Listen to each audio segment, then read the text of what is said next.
Anzia Racing would like to thank the following.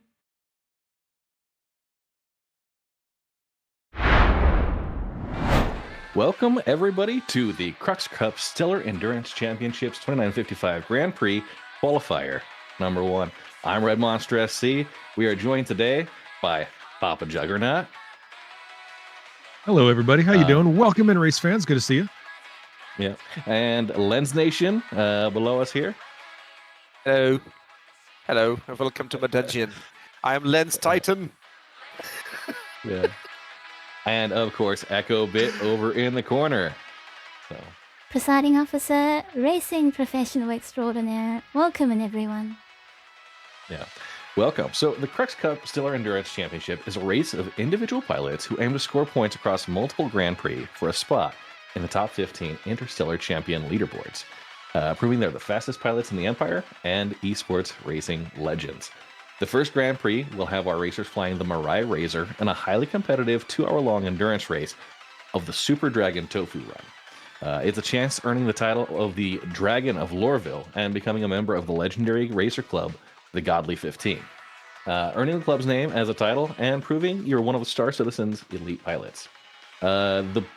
The racer with the most laps here wins, so racers will be trying to get as many laps as they can, while we'll be culling members down to the 15 for the final Grand Prix next weekend.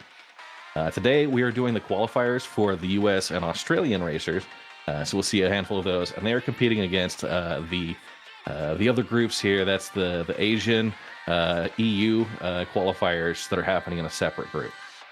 So, with that, let's get into the track. Let's talk about the Super Dragon Tofu Run.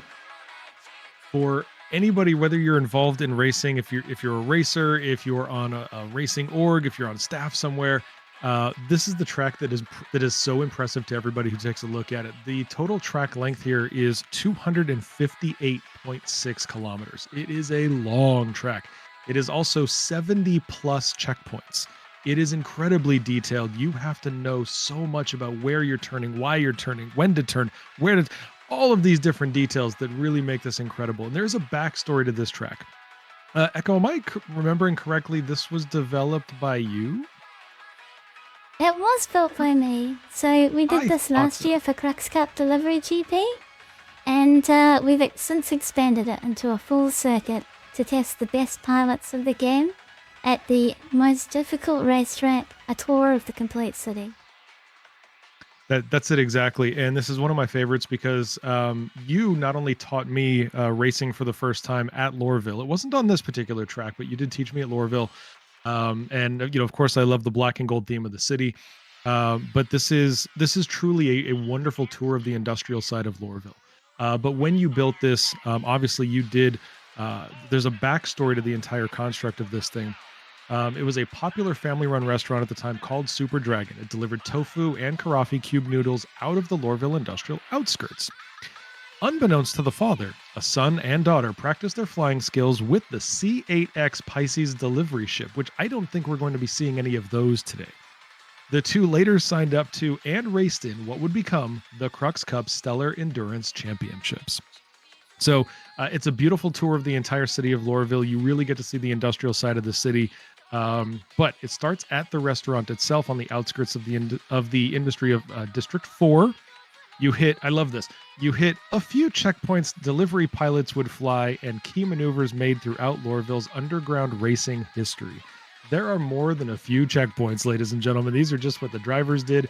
But it's a really impressive track. When you watch these racers go through this for the next couple of hours, I want you to enjoy the incredible sportsmanship and skill that you are about to witness. We're going to take a look at the video before we move on to other parts. But first, I'd love to hear more about the rewards. Lens, what do they win? Oh, they win a lot. As always, there's a lot of rewards, but this time the rewards are a little bit different, you know, because the racing community is evolving. Oh, we're going to take a look at these rewards. I was going to talk about the Godly 15, the badges, the Discord things and whatnot. Well, to talk about what's on the screen right now, everybody in the first, second, and third place will be getting the Mirai Razor, the red one, I think, because that's the best one. Yes, then you have the Mirai Racing suit, and you have the Mirai Racing paint. And they all get the same prize. And Papa Jagannath, you know what I think? There's 3 razors being given. I think let's just give 1 razor to the first person, give a racing paint to the second one, give a suit to the third one, and the other 2 razors, they should be given to the commentators. You know, how do you feel about that? Yes. Yeah. Right? It's hard work up here, you know. Yeah, lots of. I'm sitting in my aircon. They're second and third commentators? It's yeah, hard. we could probably arrange that, but There we yes. we'll see what happens. If no one wants the race, maybe that's how the commentator podium plays out. At least give us the JPEG. At least. That's the least we can do. And shall I talk about the Godly 15, the Discord rule and badge? Or shall I just skip it? Tell me. No, go for it. Let's hear about Okay, the so- Godly 15 and So the rewards. Yep. We're doing something very special with NZ Racing because the Crux Cup has evolved, and this is going to be just like a Formula One Grand Prix system. This is becoming an endurance challenge, and so throughout the year, the points will be given to different racers, every single pilots as they progress through the Crux Cup. The points are awarded, and what you get at the end of that is the recognition by the racing community, which is called the Godly 15. That's a very cool title. I'll be very happy with the Godly 100th or even 1,000 in that, because I haven't even finished the whole lap yet of the Super Dragon Tour Run. But if you are one of the Godly 15, you get the Discord role and the Badge of Honor. You get a free limited edition of the Godly 15 Stellar Endurance Championship t-shirt. A proper physical reward, in this case, not just a JPEG, with your RSA handle, your logo, your favorite racing number. Everything is customized on the t-shirt. And can I please point Red Monster and Papa Juggernaut, will you please stand up a little bit? Let's show them the cool merch that Enzia has. There we go. So very high quality. We're proud. No, don't stop. Keep going. Keep crashing. Keep pushing it. And then you also get the physical transparent, a sticker that you get. You earn that once in a year. You get the access to the 4K resolution artwork of the badge, which you can use anywhere you want on your social media. You get a special mention in the Hall of Stars, historical race records, and the access to the Godly 15 Racing Legend Club Discord chat, a very special chairman's club on Discord. That's one. And if you place first in the Grand Prix, so those were just what you get if you're one of the Godly 15. If you place first in the Grand Prix, which is happening next weekend, we're doing qualifying today, race happens next weekend, you are given the title of the Dragon of Lorville. Oh boy. Could be the coolest title in the game. Isn't that a cool title? I mean, I'll be happy with the Sweeper of Lorville, but okay, Dragon of Lorville. and you get that Discord role, you get that Badge of Honor, you get the special mention in the Hall of Stars, you get a free physical transparent sticker, and access to the 4K resolution artwork, which you can use anywhere. These are old. Sorry it took so long because, oh boy, there are a lot of rewards. And also hello to everybody in the chat. So, Lenz, all you want to do is you just want the Raptor, right? You want to be the Sweeper of Lorville? You just want a Raptor? Oh, you know how many people you need to sub? That'll be the best reward, Papa J. Get that jalopy, right? That's right. Jalopy. Yes. Raptor in the chat. Talk about the rewards, but how do people actually earn those rewards? And it's going to be based off of the Stellar Point system. There are multiple Grand Prix races that you complete based on your finishing position. Maximum one pilot can earn per Grand Prix is 150, and all tracks are going to be weighted on length compared to the Super Dragon Tofu run, and given a bonus if they're more technical. So we have the Super Dragon that you can earn up to 150, where the Doom Babbage Ghost is actually scaled down by length. It's only 60%, but it does get a 10% technical bonus in the point weight, so that it's a little bit more competitive there. So you can see on the left side here, first place is getting 150 points. Second, we'll get 105. Third place gets 122. And then 110, 99, 89, scaling down from there through 15th place, which does still earn 35 points. So that compared to the other point system for the new Babbage Ghost, that starts at 105 and then scales down to about 24 points for the last place. So yeah, those are the total points that are available here. And then when additional tracks are compared, that will be part of our scaling. So let's talk about who we're going to see racing. I will say I'm very excited to see as this series expands into Nyx, into Terra. Anzia has huge plans for these things, and I'm just very excited when that finally comes online. So no pressure, CIG, but we've got races to run. Let's go. Yeah, and Yeah, but that's a Castra really as cool well. city. Yeah, I could see Castra with some of those tall peaks being absolutely a gorgeous racing area, and hopefully they give us something where you can kind of go through some bookshelf peaks and make the terrain actually part of the obstacle there. It's very Hell yeah, clever. Castra could be so vertical. It's very clever what NCA is doing, because we are doing the city circuit. So whenever a new city is introduced in any of the systems, we will have a race there.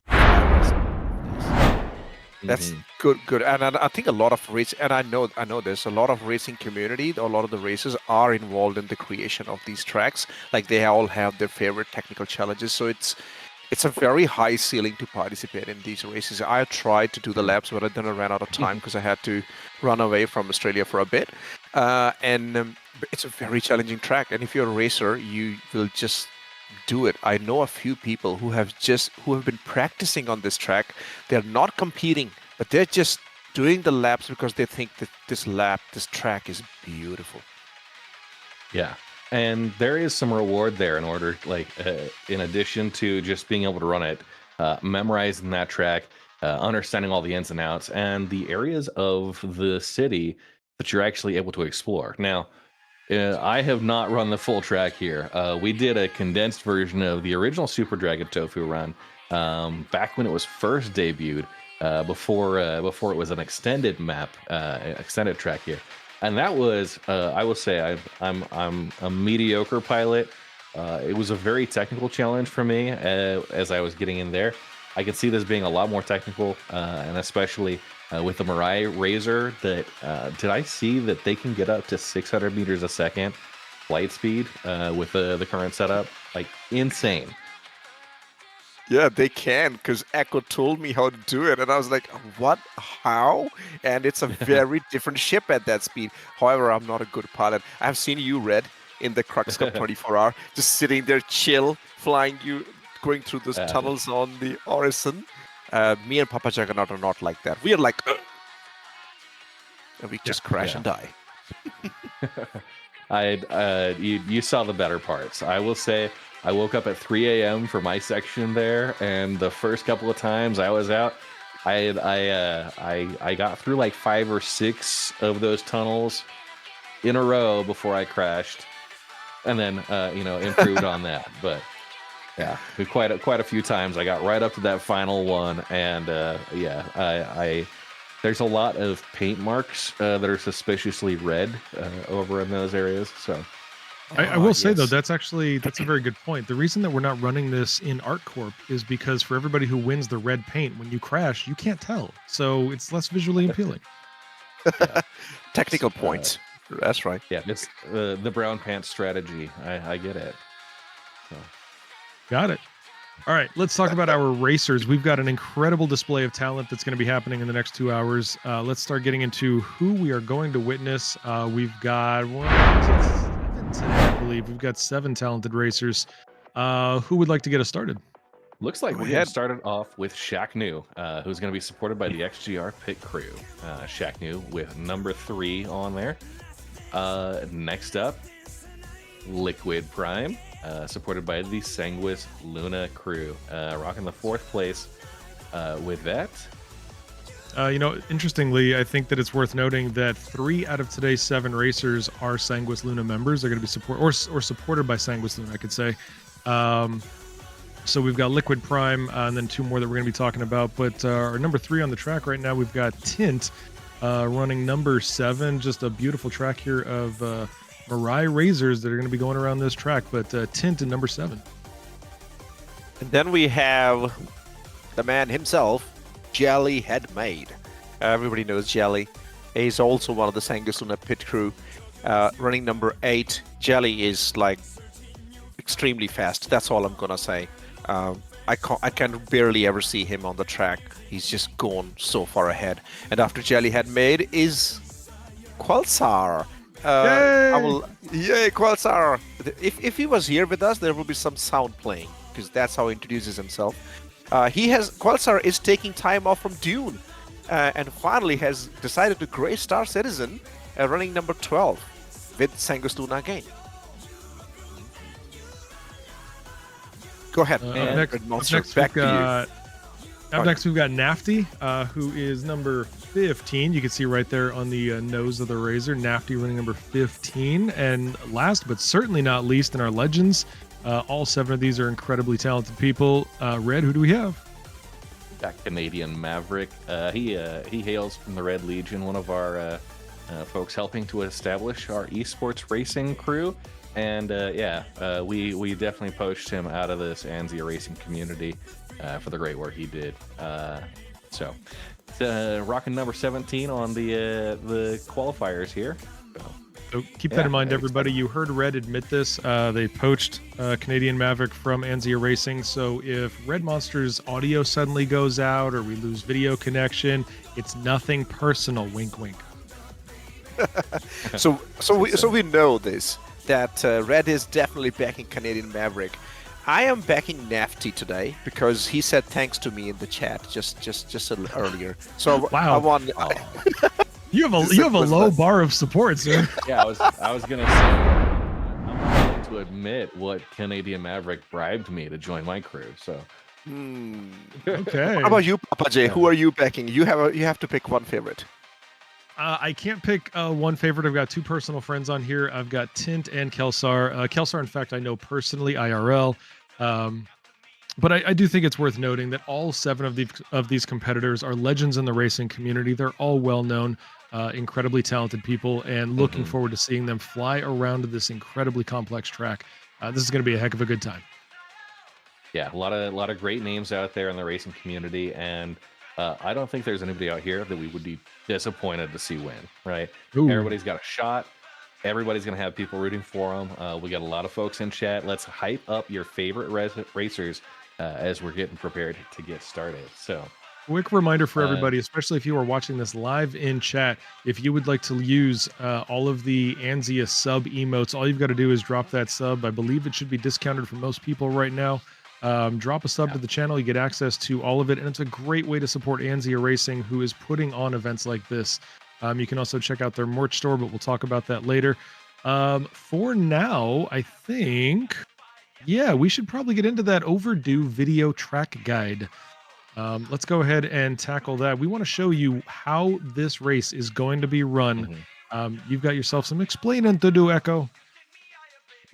Let's have a look at the overview of the Super Dragon Tofu Run and what our racers will be challenged with today.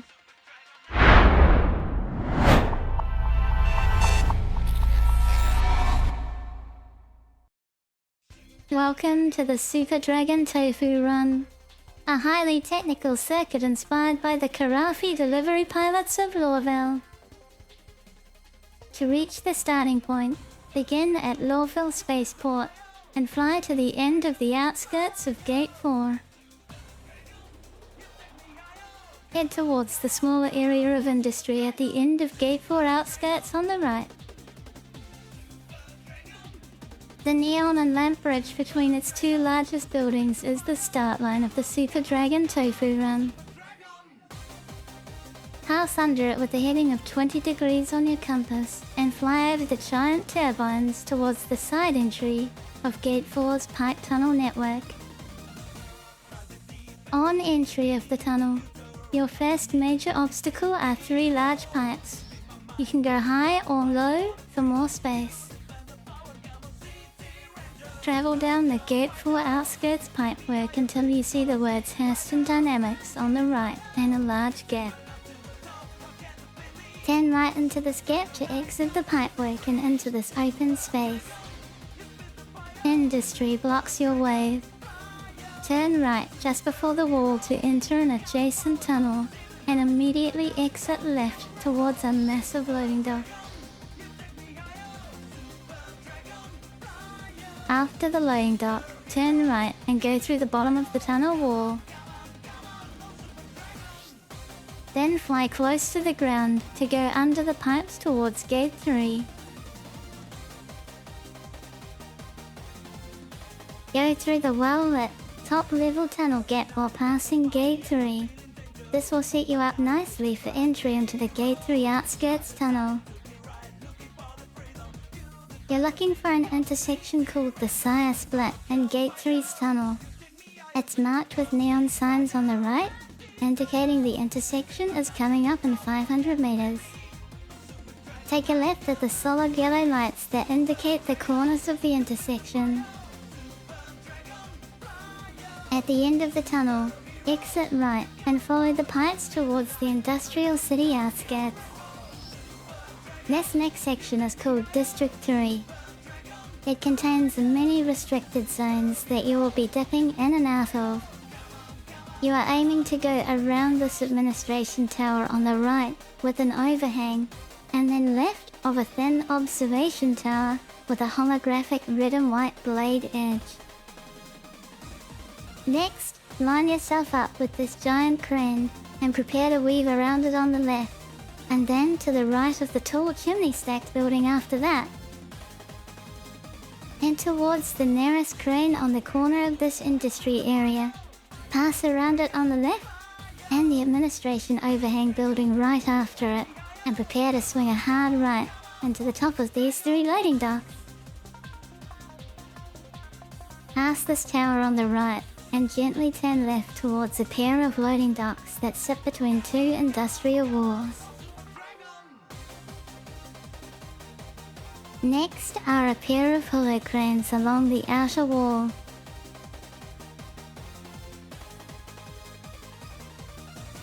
Head up to the chimney stack tower and pass around the tallest chimney with a red ring at the top. It also has a glowing yellow light at the top of the tower to help you see it at night. Into the tunnel and boost all the way through it to make it safely out the other side. Look out for observation towers that run next to the pipes. Fly to the closest one on the right and pass around it on the left. Next, dive under the end of this pipe section. Stay below all pipes and gently rise up on the other side. On the left, you'll see another observation tower. Pass around it on the right. And then very slowly turn to fly above Gate 3 outskirts tunnel and enter it before the ceiling closes up. Travel down the tunnel until you see the intersection yellow cross sign on the left. When you see the yellow cross sign, look for a break in the tunnel when the sides open up. Then fly left, up and out of the tunnel and to the left of this observation tower.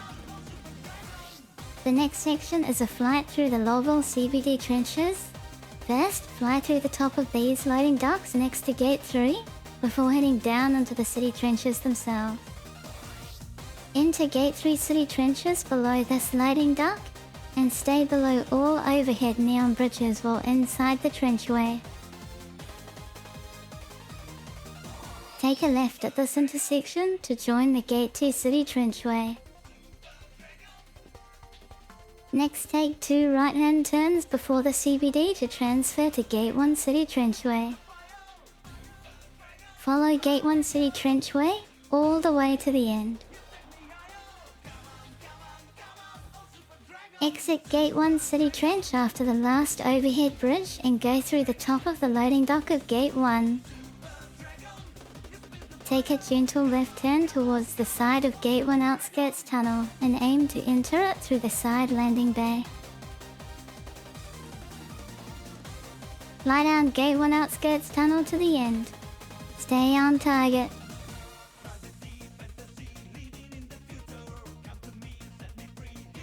At the end of the tunnel is a vertical hairpin. Pitch up and around the end of the last overhead beam. Aim for the top of the loading docks on the way back and prepare to turn towards the shoulder tunnel. Enter the shoulder tunnel through its side landing bay and then prepare to turn right and then immediately right again out the other side of the tunnel after the intersection. Next, you are aiming to re-enter the city through the top of these loading docks on the corner of the CBD. Take a 90-degree left turn out of the loading docks towards the yellow holographic blades that mark the edge of the first letterbox hangar. Enter the letterbox hangar on the left side of the building. Exit right and fly alongside the large foundational building. The second letterbox hangar is a hairpin around the skyscraper. Take a right and fly up towards the next hangar. Turn left and be careful on exit of this hangar, as there are multiple buildings in the way. Head down to the final letterbox hangar of this section and exit right of the holographic construction building, and the building after that. This will line you up nicely with re-entry into the CBD trenchway. Enter before the overhead neon bridges and stay under all of them once again. Take a left here and fly straight, onwards, to the Gate 5 City Trenchway. Fly all the way down the trenchway of Gate 5 to the end.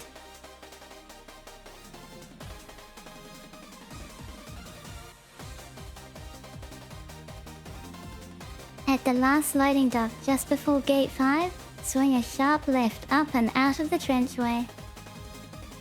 This next section is called Dock Pit. It starts with a chicane through the top of the nearest loading dock, weave through it and exit right. Head straight through the top of Dock 57 and hairpin left turn out of Dock 58. Go straight through Dock 59 and hairpin right through Dock 60 after that. Straight through Dock 61 and then get ready to enter Gate 62 as a hairpin right turn. Immediately hairpin left exit and straight through Dock 63. Exiting the last Dock 64 of Dock Pit, take a right turn towards Small Industry and pass under the bridge between its buildings. Then swing a left and pass under the pipeline. Aim between the top of these buildings as you begin the Tiger Highway section. Go through the top of all loading docks that sit above the city highways. Take a right here and go through the top of Dock 68 to 72. After exiting the last loading dock above the city highways, go through the two brackets that stand tall above the pipelines on the left. Next, aim for the administration tower with an overhang and fly under it. Take a right around the crane and stay left of the two holographic blades of the last two observation towers.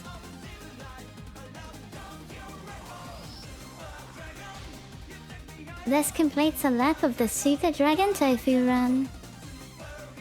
If you want to prove you're the fastest Karafi delivery pilot in the verse, submit a time trial to the community leaderboards of scr.gg.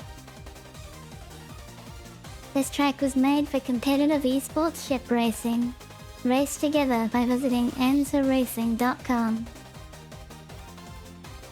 Made possible and Star Citizen. Join the verse by visiting play.sc.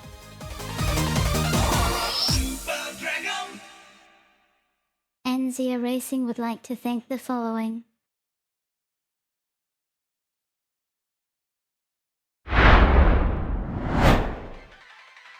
And there you have it, the racetrack, what the race is going to be competing on today for 2 hours, the most laps for that placement. And of course, the qualifier points to get into the final race tomorrow. So the racers are lined up on the track. They're ready to go, and we're about ready to hop into that race launch sequence. Quick shout outs. It's a good shout out first. Before we do anything, we have to acknowledge Man Fall Down. Zombie Spade just drop in the hype train level 4. Thank you so much for that, and thank you for fighting the buttons, Zombie. We appreciate it. Yeah. I just gotta say this because that most of my family, I mean, pretty much all of them, and I have a huge family. Nobody knows the streaming side of things, my dirty hobbies, as Red Monster puts it very nicely. But today, because I am not in Australia and I'm traveling, they all know that I am streaming and they're actually watching this for the first time. So they are in the audience. They're not chatting because they are unable to do so. But hey, family, gotta give a shout out to my sister. Hi, Lens fam. Lens fam, yes. Lens fam. Yeah, especially to my sister and her husband, who I get along better than I get along with my sister. So there you go. Thank you, family. Now you know what I do in my spare time. This is where all the money's going. I was going to say, how many of them have referral codes of yours ready to plug in now? Yeah. Yeah, right. None Well, of apparently it them won't be have his sister. any So gaming taste. so No. for Lens's sister, if you're looking for a referral code, I will DM you mine. Don't use your brother's. He's a jerk. I see what PJ is like. He's already getting into Lens's sister's DMs. Amen to that. The code. Cube, the code. The Cube said the best in the chat. Hey, Lens fam, sorry he's so embarrassing. That's right. That's those are the emotions. Cubed, Cubed, I will tell you, that's how I introduced him too. It was like, hey, I want you to meet Lens Nation. Sorry, he's so embarrassing. As you can see, we all get along really, really well here. When you were watching the track, we were not going at each other at all. Not in the slightest, you big jerk. Okay, let's move on, everybody. We've got the signal to launch. There we go. Oh, and we have just started level 5. We've completed level 4 of the hype train. Everybody, again, if you were watching this live on Twitch right now, we have just completed level 4 of the hype train. If you want to participate and earn some exclusive emotes, all you've got to do is drop 100 bits or more, sub, resub, gift some subs if you'd like, whatever you can do. All of this supports Anzia Racing, including everything from prize pools to commentator pay. So much appreciated for your support. Zombie coming in with another 500 bits. Red Monster coming in with 100 of his own. Let's go. We are ready for 10 minutes until race start.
Established a new bar.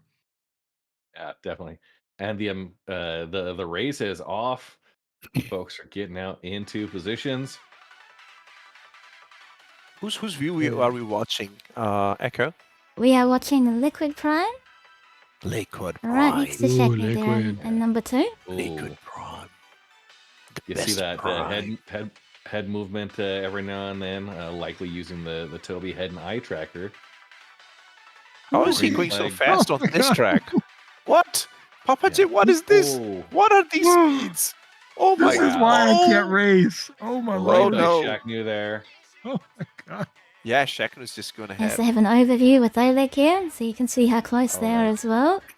You had Oh, Made, fantastic. Tint, Liquid Prime, Shaknu, leading up on those first 4. We have Quelsart, Nafty, and Canadian Maverick just behind here.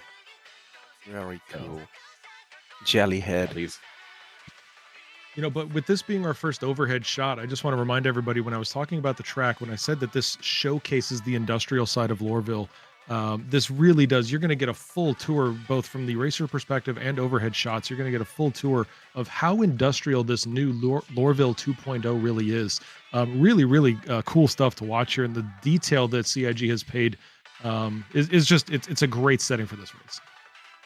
Yeah, definitely. And we saw this with the intro screen, the track graphics, the production quality put into these Anzia racing events is top notch. So good job to EchoBit and the supporting team helping her make this happen. I just saw Good job, Tint team. join the party back again. Did Tint just crash? Tint has crashed. Oh yeah, okay then. Tint has already Oof. crashed. So that's the big problem on this. This is the biggest challenge. Do you crash or you don't crash? I mean, man fall down. Wayne, he's the kind of racer you want, whose strategy is simple. I'll be slow, but I'm not gonna crash. Yeah, it's going to be interesting because it is going to be a 2-hour-long endurance race to get as many of those laps in as you can. Of course, we just see the alert for Tint coming up. There we go. Nafty also shift destroyed. Nafty, Haven't seen you're not Canadian allowed Maverick to there. crash anymore.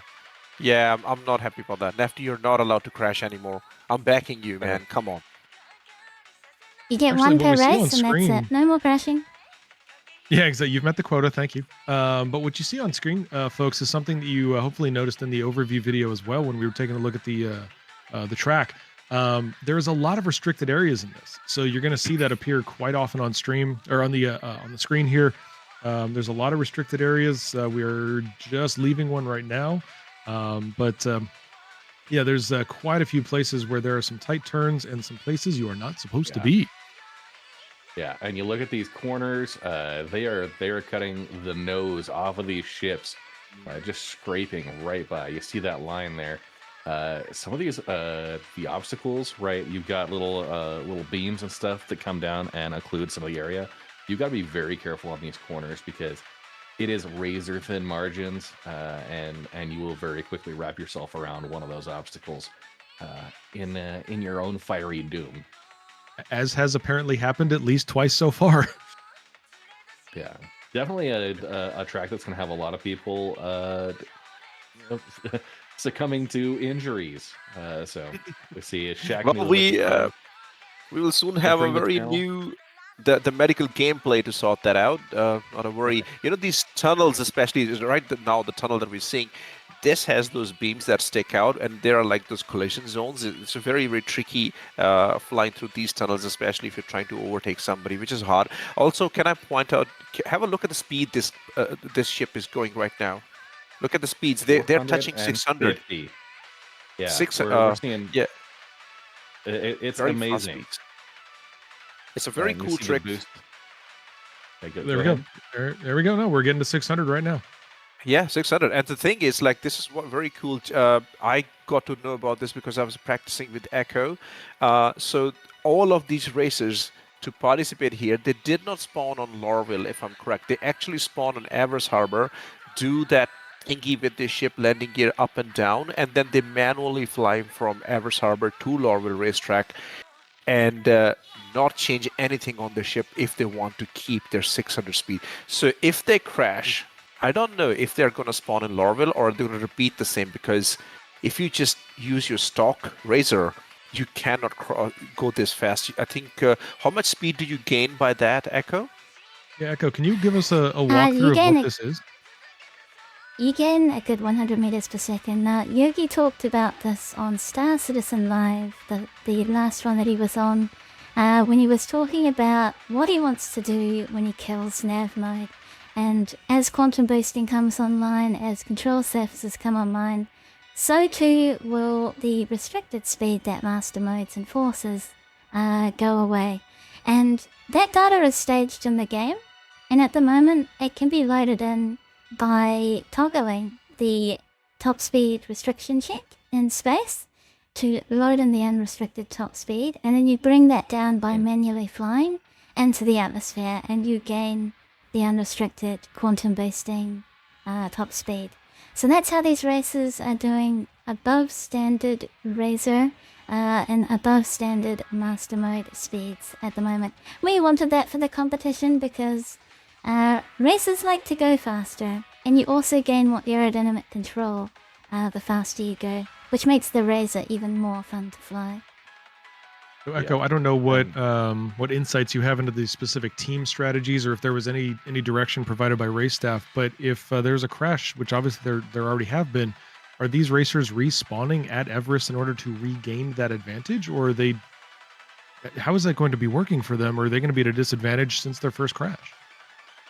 So there's a couple of things, a couple of safety nets for them. Yes, if they crash, it's very devastating. We'll have them spawn at a station nearby like Everest. Some of them can be supported by pit crews if they've had teams from Crux Cup and the Team Endurance Championships earlier this year. Some of them are here, like XGR and Sandwis are also supporting their races. Yeah, Qualsa. There we go. So Kalsa will probably be supported by Sandwis pit crew, and they will spawn very quickly and get back out onto the track. Now, in addition to that, we've also added a 50% rejoin point, which unlocks if you crash in the last half of the track. And that is at gate 1. There they can rejoin to continue the lap, to save a little bit of progress if they manage to secure at least half of the track. Oh, that's very clever. And I think a lot of the racers, most of them will appreciate that, because it just feels really bad when you're just at the end of the lap and you crash, and this is such a long lap that it makes more sense. It reminds me of something that they do at the Tour de France when the race approaches the finishing stage, like when you're 5 kilometers off the whole race, they freeze the positions. Like this will be the standings. If you have a crash, if there's an accident, your time will count as the finishers. Very cool addition, Echo. I love seeing the racers' perspective as we're doing this. We see some interesting changes on the visual aspect from them. Some of them are going through with the precision targeting mode that you see we're looking with the overhead here. Others, we see them occasionally flicker to the reverse view camera, kind of your backup camera, as you will. But just a great visual cues on where they're at within the racetrack, and also kind of keeping an eye on where the competitors are faring currently. I also want to take a moment, since we've talked about it now at least 5 times, but huge shout outs to our camera crew for today.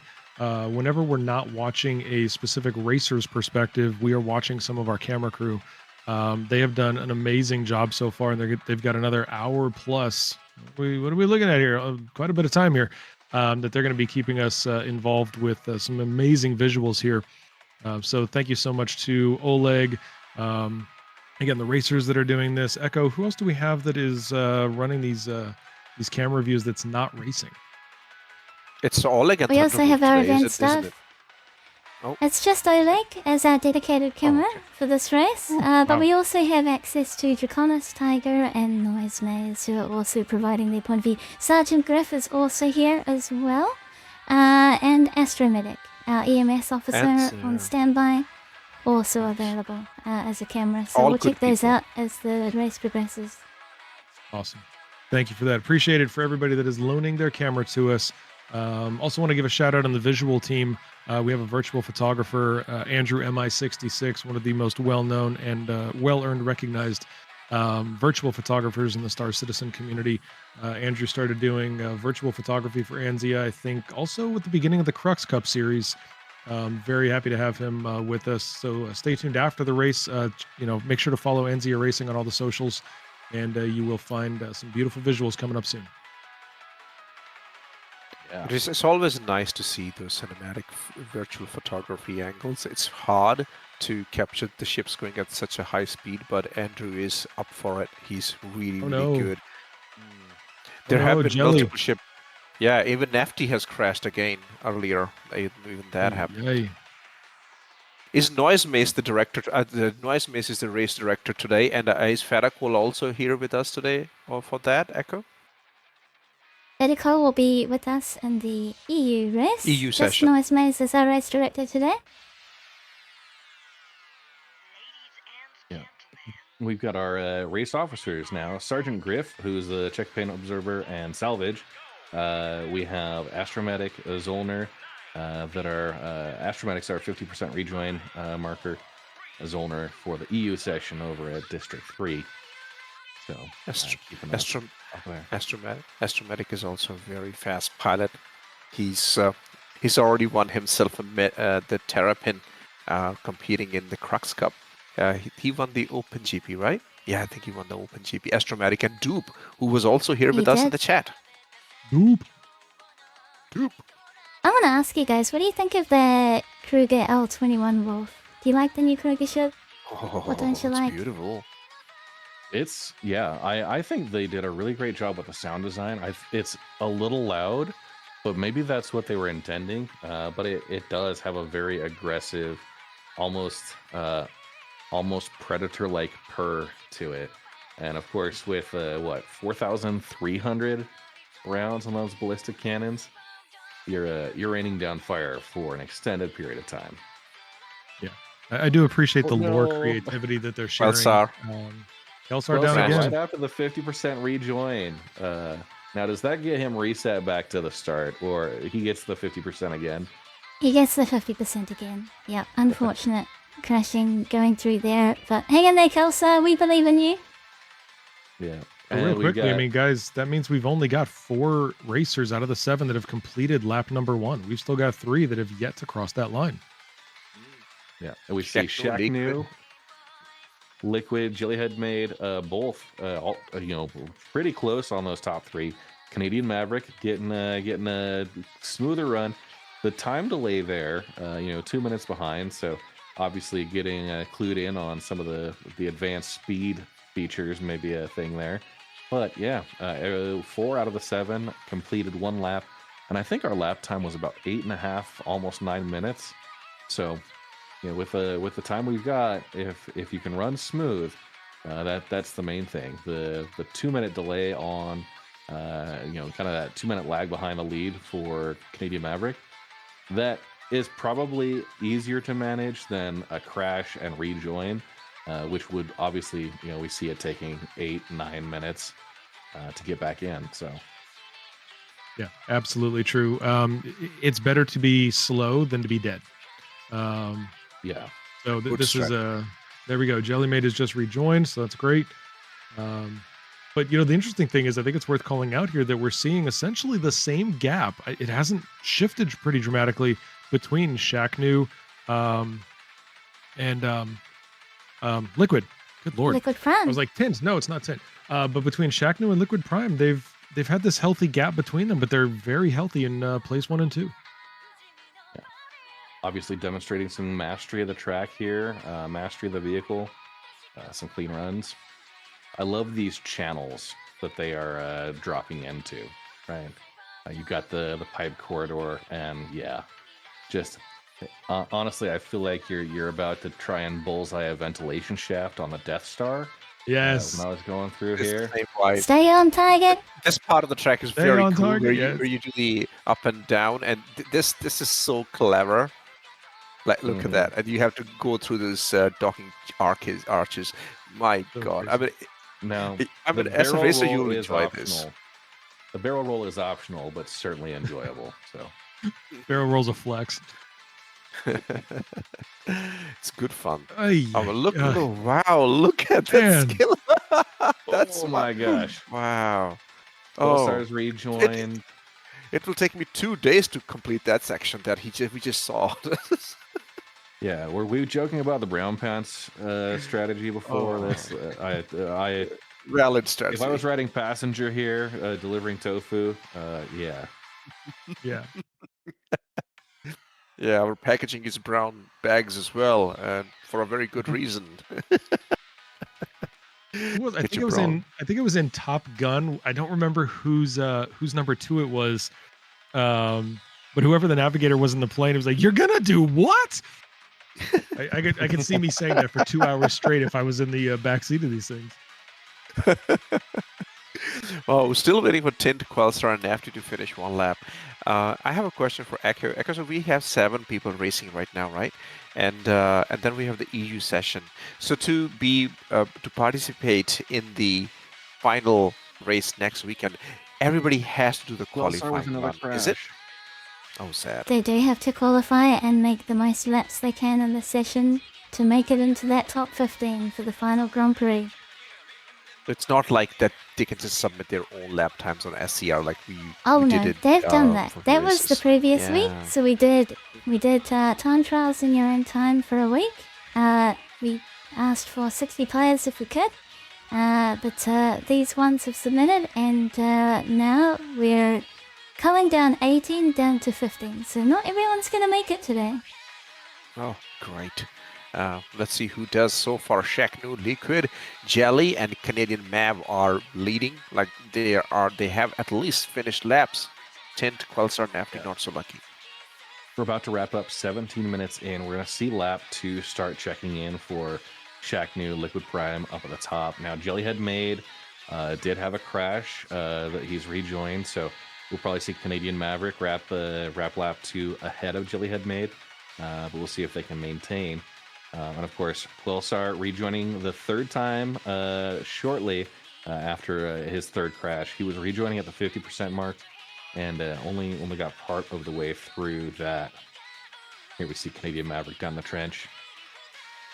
Just before Canadian Mavs, this overview camera, we were watching Jelly had made flying through the same section. Oh boy, how smooth was he? I felt like I was in Blade Runner. We had a couple of overhead What shots here? just a few seconds ago, and it was showing the hairpin turns that Liquid and Shaqnu were going through, just real tights, basically an S. Really, wow, just amazing to watch these guys do it. And for those who have done it, not crash. Really impressive. This track is so clever in a way that it also, when I was trying to learn it actually shows you how immense Laurel City is. Even in those fast ships, it's massive. It's spread out. Like good job, CIG. Let me finally acknowledge you that Lorville is pretty awesome. That's what I'm saying, we man. see To see what Tint they did has a with lap Lorville 2.0. Fine. Oh, there we go. Yes. Interesting. Tint has completed 1 lap. Shaqnu has just Yeah. completed 2. Yeah. That is a long Massive gap. difference. If that's the difference it makes if you crash. It's just brutal. Quillstar is rejoining. They've got to be staging spare vehicles out there for Quillstar specifically at this point, just to make sure he's in. Yeah. We see that time delay. Tint 6 minutes behind, of course, having the crash towards the start, having to rejoin and kind of get a solid start reapplied. So 6 minutes know the essentially. I mean, 6 minutes is just essentially shy of an entire lap. I was just gonna say I know the issue that Quellstar is having. Sometimes I think he's some. Oh, we just saw a crash live. Fresh from Liquid there. That's Mm. Liquid Prime. Liquid There it- Prime. Liquidated. Or Cymatic. That is- Wow, that was nice. That is a huge change right there, guys. That is a huge change to this race. Yeah. Liquid Prime had been Shaqnu. uncrashed. Liquid Prime was solidly in a number 2 position there. Only look how 8 close seconds they behind were. Shaqnu. Yeah, Unbelievable. 8 seconds difference there. So yeah, Jellyhead Made, Canadian Maverick, all hungry for that. So Quillstar and Nafty still working on getting their first lap completed, while Shaqnu and Liquid Prime had completed lap 2. We'll see if they're able to maintain. And Shaqnu coming up behind Tint, almost overtaking as we get there. So. Worth noting right now as we see the beautiful exhaust port turbines that are part of the Lorville layout now. We are entering night mode here in Star Citizen, so this is going to get dark, which means these pipeline tracks, these crane track, these different segments of the track are going to become much harder to navigate. You've got dark metal and a dark night, only illuminated by whatever light you have, and of course pinging with the radar system. So this is going to change race dynamics, I bet. Get ready to see some radar pings here as you get into the track. Make sure that it's lined up properly, and yeah, I think we're gonna have a few more crashes. Oh, be thankful it's not raining, because when it's raining Oh, and it's man. night, Oh, it it's is a terrible. disaster. Then you need Yes. all the big lights on your. You wish you would have lights all across your ship. It's just very hard, especially the highway sections in the later part of the track. But we're also Minimum going to see, you were visibility. talking about it earlier, but we're going to see the beauty of Lorville 2.0. We're going to see that black and gold, that shimmering yellow light that comes off of the city. We're going to see the industrial beauty of the exhaust from these huge turbines. I think that this is going to really help people understand, especially if they don't spend a lot of time on Lorville, or like Lenz's family, if they're new to the game and seeing it for the first time, you're going to see some incredible visual renderings of a really elegant industrial city. I mean, can you imagine watching this from somebody who has never experienced this before? How amazing this would be! Like we have been spoiled, basically. Oh yeah. We just, you know, I think I will have very interesting conversations later today with the fam.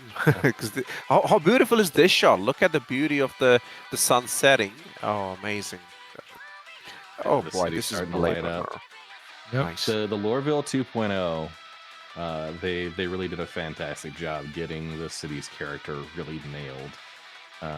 For those who've been around for a long time, right? Seeing the original Lorville and kind of the update, it really added a lot more scale to the city. And then with these channels that kind of feed the industrial nature of Lorville, it's. I will say I've had my home base set within Pyro for a couple of patches, but the process here. Oh no, we got Nafty with another another ship destroyed. Let's see who I pick tonight for the European session. It definitely feels like the commentator's curse from FT. Quell, yeah, we mentioned But that Quell Shackman as is still well. up in the lead. Jelly Handmaid does have a second lap completed. Canadian Maverick working through that now. Quell and Nafty still struggling to finish first lap. And Quell's problem I know, because I think he's brought the Ornithopter from Dune today instead of the Raptor. Or maybe he's driving a SnowRunner truck. I don't know. He loves to stream those two games as well. He does. Maverick just getting his second lap completed, a minute 8 seconds behind. So wow. I mean, Red, you said this at the start of the race, but these people are shaving, wings and noses off their ships. It's just the fact that they have paint left on these things is incredible. Yeah, These channels are like that's definitely where the paint scrapping happens. I think if you're watching the race right now, there will be there's a very interesting left turn there, the Sire pit turn. Oh, we just changed the camera view because that turn is amazing, and that's what Echo was trying to teach me, to take that turn at the full speed. I couldn't even imagine you can do that. Oh. And we have an update. Ladies and gentlemen, Quellsar has completed a lap. Yeah, congratulations, Quellsar. Finally, he's flying the well done, buddy. The Razor. Good job, Quell. We just had to turn it on the difficult mode, and he realized to lock it down. We just gotta wait for my favorite Nafty to finish one lap now. I love these little pass-throughs on the buildings. Now, in the lore, those were they might have initially been a place where you would have to come to a complete stop to make an offload on your tofu delivery run. But they have swapped that out, maintaining speed at least for now, since we're not dropping off food. No, we're not. We're dropping off paint. Dropping off paint ships here. Also, really, who's living in those tunnels? Who's ordering this tofu all this time? That's the great mystery. Yeah. Does anybody know the name of the person whose statue we pass in this race? Here comes Papa Juggernaut trivia question. Who claimed that? The lore. Mr. Hurston? Like, yeah, right? It is a Mr. Hurston, yes. Uh, I'd love to see somebody Tint in with a chat chime crash in. there. Tint just Oh, not crashed. another one. I'll be Oh. honest, I don't know what's the name, Papa J. My two buddies are having a very rough race. Tint and Kelsar have had far too many crashes. This is the part of the track that I was referring to earlier with these hairpin turns. We saw Shaqnu just do it really, really amazingly for the third time. Shaqnu on his third lap right now. That's Shaqnu's XGR, and that's XGR delivering. It's just amazing. Right through the pipeline sections. By the way, for those of you who are, if you were not part of one of the British Commonwealth, one of the things I really enjoyed about Echo's overview video of this track was when she referred to those sections that we were talking about just a couple minutes ago, the letterbox. They were letterboxes. That is not a phrase you hear in most of North America. We don't refer to them as letterboxes, so it was a really cool reference. I just really appreciated that regionalization of it. But yeah, it's a great part of the lore, as Red was talking about earlier. Oh, we have an answer for you, Papa J. Spell Let Loose. He's a really good friend when I'm streaming. Somebody who just started watching me stream and very knowledgeable person. Ivar Hurston. Is that Ivar Hurston is a good guess. I will let anybody else chime in, but certainly, Spell, welcome to the chat. Great to have you here in Anzia's chat for the first time.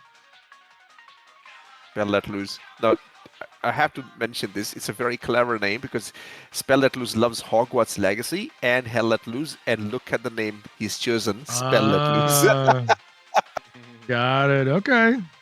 I like clever names. I really do like clever names. You know, that's an art form in and of itself, right? Yes. I especially, if you're a streamer, somebody who has to deal with people's handles on a daily basis, community managers and such. You kind of develop a feel for good usernames. Yeah. And it's a funny story. My younger brother, he's going through some life changes, and he's finally like, hey, I know you've got as someone who has a lot of computer stuff, I have enough to basically scrap together a gaming PC. So he got himself his first gaming PC using my spare parts. But nice. Yeah, he hadn't picked out a gamer tag yet. At 30 plus years old, not even established his online identity like that. And so we had a fun debate and discussion to help him pick a handle that would represent him. So help me, sir. If you guys pick Blue Monster SC, I'm gonna have a problem with your creativity. No, he did go with blue. It mostly just did he really? It includes blue. He's got some variations there, but realistically, between he and myself, we're I'm a little bit of the black sheep of the family, and not to get too far into it, but there's a college rivalry. With a couple of teams. One is blue, one is red, 45 minutes apart. We're on different sides of the aisle for that. All right. So obviously he had to rep for his side too. So there's a lot of options you can go for, like khaki monster, maybe, or a pink monster. There are multiple colors you can use. The big fuchsia monster. We also have we have a name for you right now. Nafty and Kelsa are currently on camera, which means they are not crashed. Yeah, we're very excited about this. Canadian Maverick also on camera. So these are 3 people that are still flying. We're happy about this. Papa J, was it Archibald Hurston? Archibald Hurston? People are going to have to keep guessing. I don't know. Oh, wow. Maybe we reveal at the end of the race. Nebuchadnezzar. Is it Albert Hurston? Ooh, that's the ship from Matrix. Yeah, the Nebuchadnezzar. Well, wait. Let's also point out that it was a he was a Babylonian king. So the Matrix reference was in reference to the Babylonian king. It's not that the Matrix invented the name. Oh no, I mean, yeah, of course, but in the popular culture, that's where the name resonates with the at least with me, and I think a lot of other people.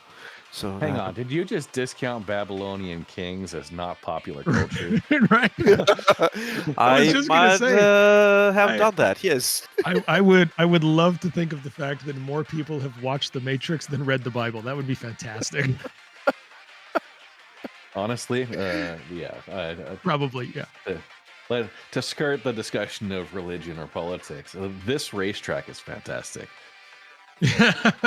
look who's running. It's still Nafty and Canadian Maverick. Good for And them. at night especially, it's very cool. Yeah.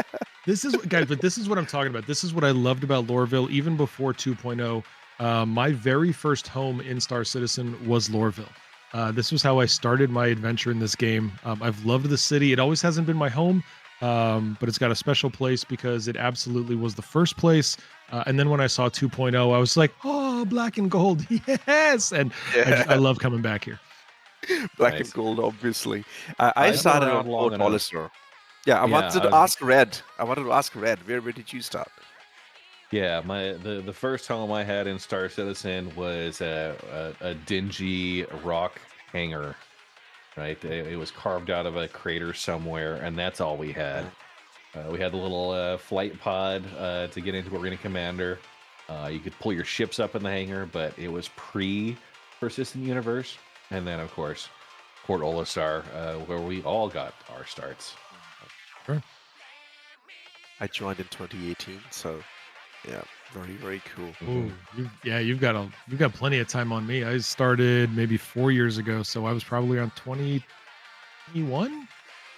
Yeah, I'm a 2015. I'm not the there's 2013ers out there. Congratulations, guys! You beat me barely, but yeah. The 2015 is when I got in, and I will say I've had a couple of years in there where I did take a break from Star Citizen, and only got into like streaming and official content creation about 4 years ago.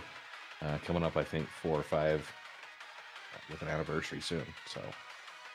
I'm trying to find. he I saw don't remember Split the year Lens? that I. What's that? Echo. This is the Sire Split Lens was talking about, where I tried to teach him how to do this corner right That's here. the- through that's those the one yellow- we just yellow saw it, hazard yep. strips. Yep. The Sire Split. Yep, it's beautiful. Yeah, it's so. If I will I'd like to. Oh, Oh Crash. no! Oh, Liquid great, Fire, no! I wouldn't expect Liquid to crash there. I mean, at the split, yes, but not there. So the trick that Echo taught me, not the trick, but the way the amazing physics that we have in Star Citizen is, if you're flying the Razor at its top speed of 600 meters per second, the ship has amazing aerodynamics, and it's like having a hypercar driving at the fastest speeds, and the downforce is so much that you can do whatever you want with that car. That's how Razor behaves at high speeds, and it can take that turn, which is a 45-degree turn, just like that.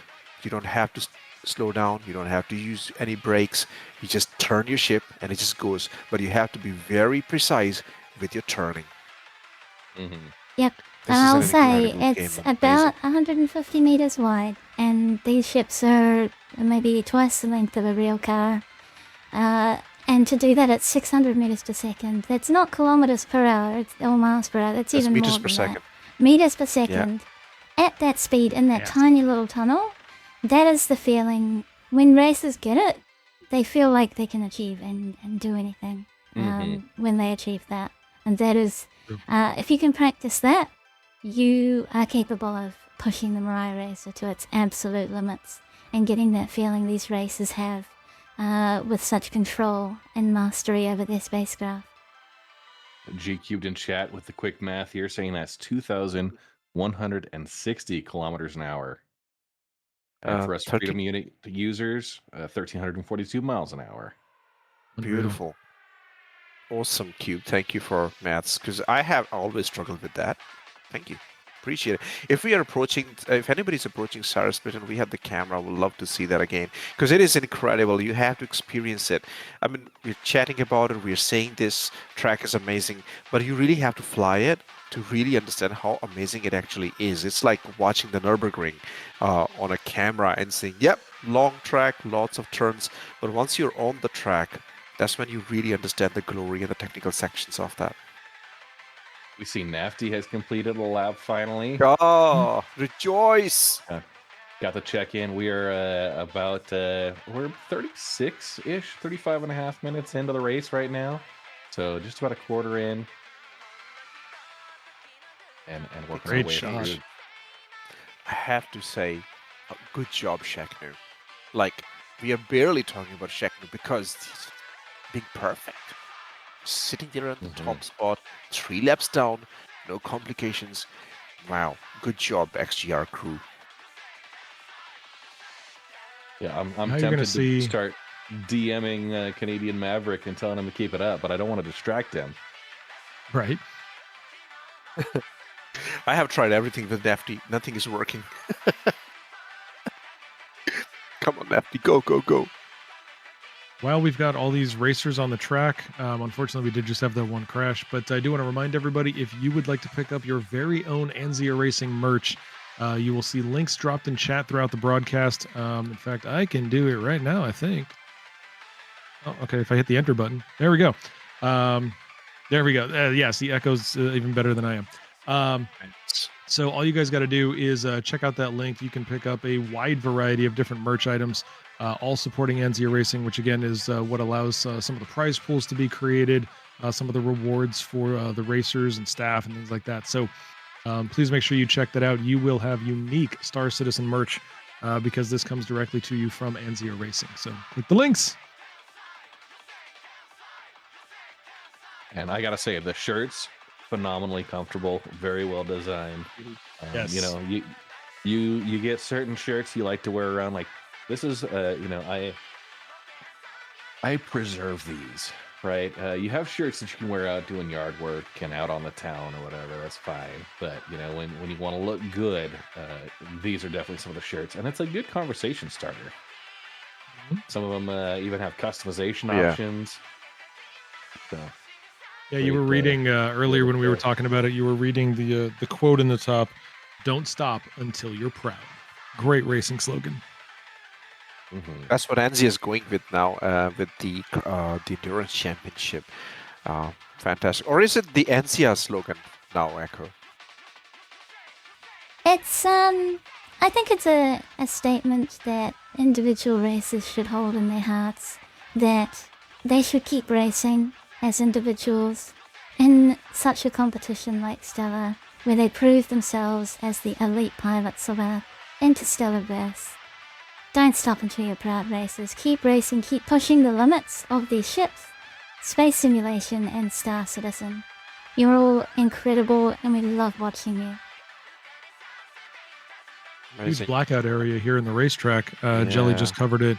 But there is almost no lighting. There's very low visibility there. You are radar pinging the entire way, especially for, I want to say it's after Sire. Echo, you might be able to confirm this, but there is one portion where you're getting very low to the ground, but there are rods and sticks coming out of the ground that you are scraping. Am I remembering this correctly from the video?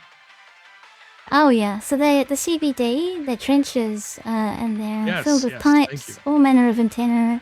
That trenchway, highly dangerous. So you want to set a good height limit. The bridges are a really good indicator that you're at the right height. That's also your height limit for that section, and it's a lot safer. So you'll see a lot of our racers hitting the top of these bridges, the top of the checkpoints as much as they can, to avoid any of the extra stuff below.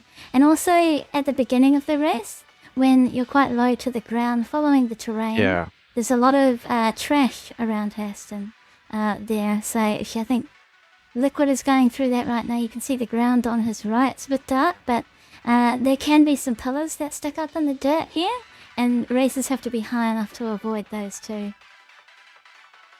That is my favorite section because I've been able to learn the track up to checkpoint 27. Yeah, look at this. This corner, cutting across to gate 3.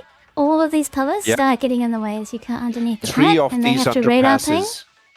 Yeah. There you go. Beautiful. Look at that. They have to find their way, take their path through there. It's not perfect. Let's stay with this view because now we will be. Now we are approaching that segment. Now we will have the Sire split. Sire split time. Look Here at we this, go. So 600 meters a second at full speed in this tiny little corridor. Watch this racer do it. Come on, Liquid. We believe And in you. That was the amazing lifter. part is the turn. Here we go. Look at the They did slow trust down to and the 450 just aerodynamics. before, but getting right back up to 500, 600.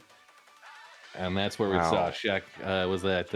Oh no, it was Liquid Prime Liquid that I think Prime. Amazing. ate the side Incredible. of that top rail. Think about what you just said. Slowed down to 400 plus meters a second. That's Right. insane. And that's is the aero grip coming in. As you create drag on the ship, the simulation will pull your speed right down. But because you started at near 600 meters a second, you have an incredible traction with the atmosphere. And that's what allowed Liquid to pull through that tunnel. Oh, look at Does these anybody corners. remember the Wow. night cycle on Loreville? Is it a 90? Is it 45? 120? No, Is it? no. Oh, It's a Not 2.5 hour night cycle, so about 1 hour 15 minutes per day and night. Okay, all right. Oh, That's what boy. I was thinking. yeah. Those were razor thin margins, like so close to being blacking out, the red covering your screen, and it's still and dark, and still no rain yet. We still haven't had rain. Very lucky for the races, honestly, because all the time I was practicing, it was always just raining. I haven't seen some rain in a while, right? You know. Maybe they've toned it down. Who knows? Maybe they've because otherwise it was always just raining. In Oh no, Laurel. it's there. We have just been very blessed with clear cloud cover, like no rain coming in during this race. The racers should feel blessed. They have the best visibility, even if it is Okay. dark at night. Yeah. So they're very lucky here. Okay, Well, Noise, I won't jinx it. Noise is asking me in the chat to not jinx it. I want to. Don't curse my But- racers. Yeah, okay? I was gonna say like the commentator's curse. It can summon a lot of weird stuff out there, but yeah. I see a Godzilla. Hey, let me point Everything through something out. Laurel. Lens and I have many people have tried to blame us for things on these tracks, and we deny all of it. All of it. We did none of that. Zeke. Especially involving shout out drake ships. Gotta give a shout out to Ziga Bibbles in chat, first time chatter here joining the Anzier Racing team, a member of my PJ Party community. It is wonderful to see you, sir. But Zieg also showing the age of his playing here, remembers Levski. Oh, I think I've got some videos. I was doing a video backup the other day, and I think I've got some videos of my first approaches into Levski, and just admiring how far the game has come since then. And yeah, of course, missing Levski itself was a great location. So yeah, excited Yeah. to see that start coming back out. It'll be coming back. Very distinctive hangars, beautiful lighting in Levski. Yeah, looking forward to that. Haskia made a video commercial for Prospector on Levski, and it's a cinematic piece, beautifully done. And he used the lighting of the Levski hangars for the best effect. So yeah, I am looking forward to Levski. I never got to experience that. Great So yeah, exit there by Shaq whoever hasn't we were just crashed yet. watching. Oh, we're talking in the chat about Secretist is asking, has Shaq crashed yet? No, not at all. Very, very consistent. I think he might be from Manfall Downs family, Wayne's family. Hey, wait a minute. No. crashing. Noise Maze. There, blame Secretus. Don't blame us for things. Blame people in chat. We're talking. Our job is to speak. People in chat, they're the cursors. We're channeling their energies here. That's what we are doing. Right? Yeah, the new Levski is gonna have it's gonna be an asteroid with main core hole. Beautiful presentation during the sitcon when we got to see what's gonna be coming in Levski.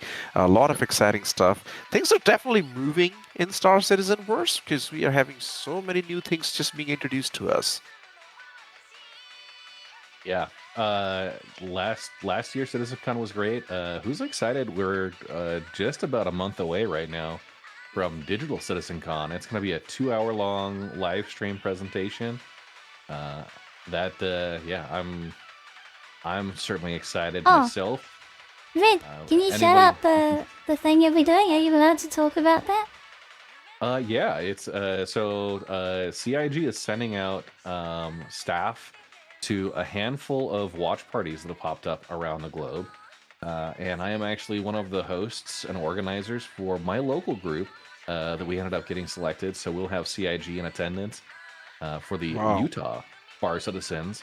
And yeah, we've rented out a cinema pub, so a movie theater with a bar attached for the actual presentation. So we'll have it up on the big screen there. And then afterwards, we are migrating over to an arcade bar for a Bar Citizen after party that will be joined with mingling, giveaways, and everything. But that's for the Utah Bar Citizens on the day of. So if you're in Cool. Utah or don't mind traveling, come join us at Broovies, and I'll have a link I can post. Am I allowed to post links in there, Echo? You can go for it. All right, I'll post a link for those who would like to join. I was just gonna say, I don't remember knowing that you were in Utah in the U.S. I mean, we're both at least in the western half of the country, not too far apart. Yeah, it's pretty good. There's I think they've got in they have a San Jose, California. They've got Austin, Texas, Yep. and Salt Lake. There's one in Arizona. I think it might be Scottsdale. And then they have one in Washington, D.C. So. And yeah, I just dropped that link in chat if you guys, if there's people that are interested in coming over, doing some travel for it, or just if you're a Utah local and want to connect with a group that you haven't met already. So I have a hang out with slightly these different take wonderful people. on the Citizen Con. I'm honestly not very excited about the digital Citizen Con. However, I'm very glad that they made it digital. It really, it disappoints me when I see CIG spending money they don't need to spend. And when they do these huge events that are, as far as I can tell, not profitable, it's literally just a PR move. I love seeing that they're making this digital. That's all we need right now. Just keep working on the game, keep working on new content, keep working on the things that we want to be, play. We can't play Citizen Con after it's over. We can play Star Citizen after it's over. So I'm glad to see that they're doing it digital. I'm not that hyped about it. I think that the announcements are going to be hopefully good, but I don't know how much they're going to be able to reveal in a couple of hours. So I'm glad they're doing it, but let's see what the announcements are and how big of a change it might be from last Citizen Con. Yeah, it will be 2-hour long SCL episode, but I would want it to be at least 4 hours or 6 hours long. Then I'll be very happy. Yeah, and they've done this before, a full digital Citizen Con, kind of at the start of 2 years COVID. Ago? Yeah, 2020, they had to migrate that way for COVID, and they did another year digital. But yeah, when they came back to LA and then in Manchester, I actually was able to go and attend both. For LA, we took a crew of my wife's minivan. We rode up all on the windows and Citizen Con or bust, and made a road trip of it. And then also traveling out to Manchester.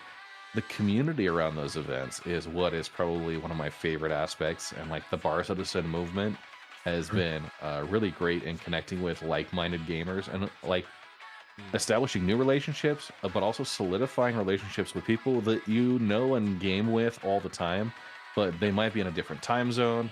They might be in a different country. Travel would be prohibitive, but being able to come together in a common area, I feel like the community connection that an in-person Citizen Con provides is a big boost. Obviously not having an in-person Citizen Con is a little disappointing because you miss a lot of that. But at the same time, they've got a priority. They've got a game to push out with a deadline and ambitions to be met. So it's certainly, and I've said this a million times, the Star Citizen community is the best gaming community I have ever been a part of in my entire gaming experience. I have had a warmer welcome, more generosity, more support. Star Citizen's community is absolutely second to none that I've ever experienced. I've never seen it anywhere else in a game. So there are certainly amazing places where you get to come together. I've been fortunate enough to go to some Bar Citizens. I've been able to meet some CIG staff. I've been able to meet gamers that, like, I've done it everything from local ones all the way to like TwitchCon. But it's tough when you lose those moments, but I would rather them make progress on something that they have now given themselves a deadline for. Squadron 42's got to come out in a year.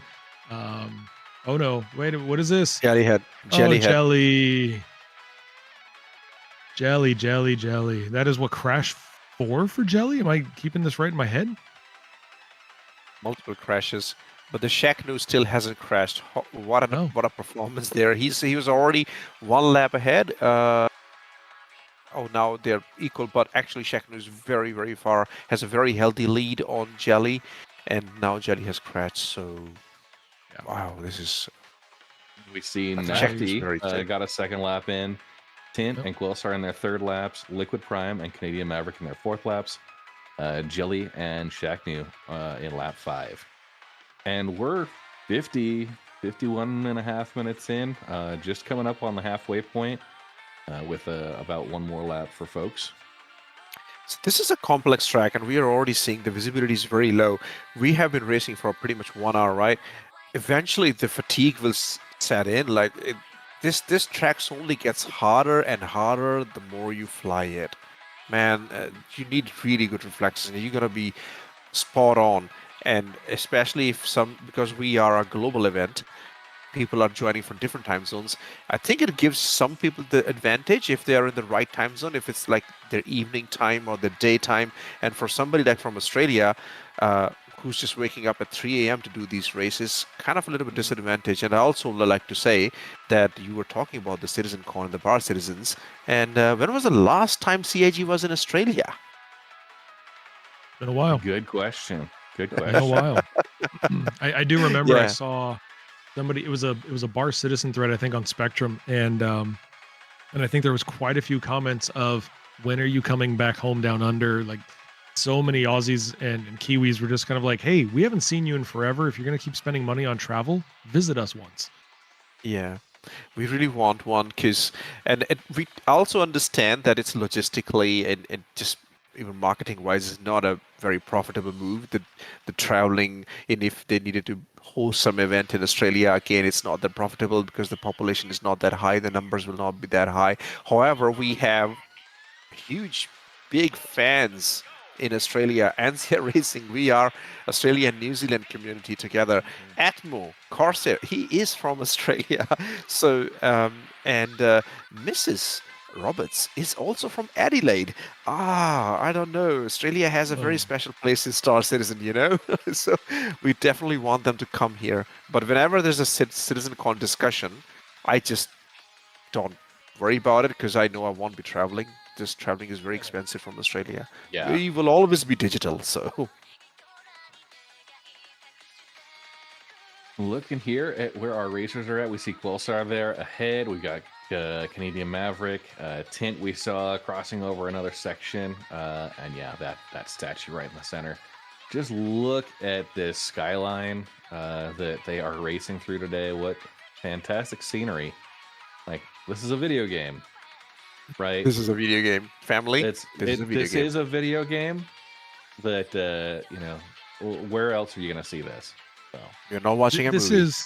Yeah, exactly. I was just going to say, this is, thank you, Lens. This is something that, if you didn't know this, you could see this is Minority Report. This is a, this is a, oh my God, what's the movie version of Cyberpunk? What's the, Blade Runner. I love it. Blade Runner, thank you. I was like, Cyberpunk the movie? No, that's not it. But this looks like a Blade Runner. This looks like so many movie quality productions. Like I said at the start of this race, guys, if you are new to racing, if you are new to Star Citizen, if you've never seen this, you are looking at one of the most visually beautiful games that you will ever see. Absolutely true. This game has captivated me. I do the machinima, right? And the FOIP, the head movements. Oh, we have a ship destroyed. Nafty. No. Hang in there, Nafty. I'm very sad. My day is ruined. Okay. So the kind of things that this game allows you to do, the kind of cinematics that you can pull on, is just crazy good. I can't wait for the kind of system like GTA has, the Rockstar editor. If that comes to Star Citizen, you will be able to make movies in this game, which people are already doing, to be honest. It's incredible. Echo, I just remembered. So for the track changes, what we have seen is actually Liquid Prime has dropped a couple of places, and things are changing. I know you showed that live tracker where we can see the progress of races.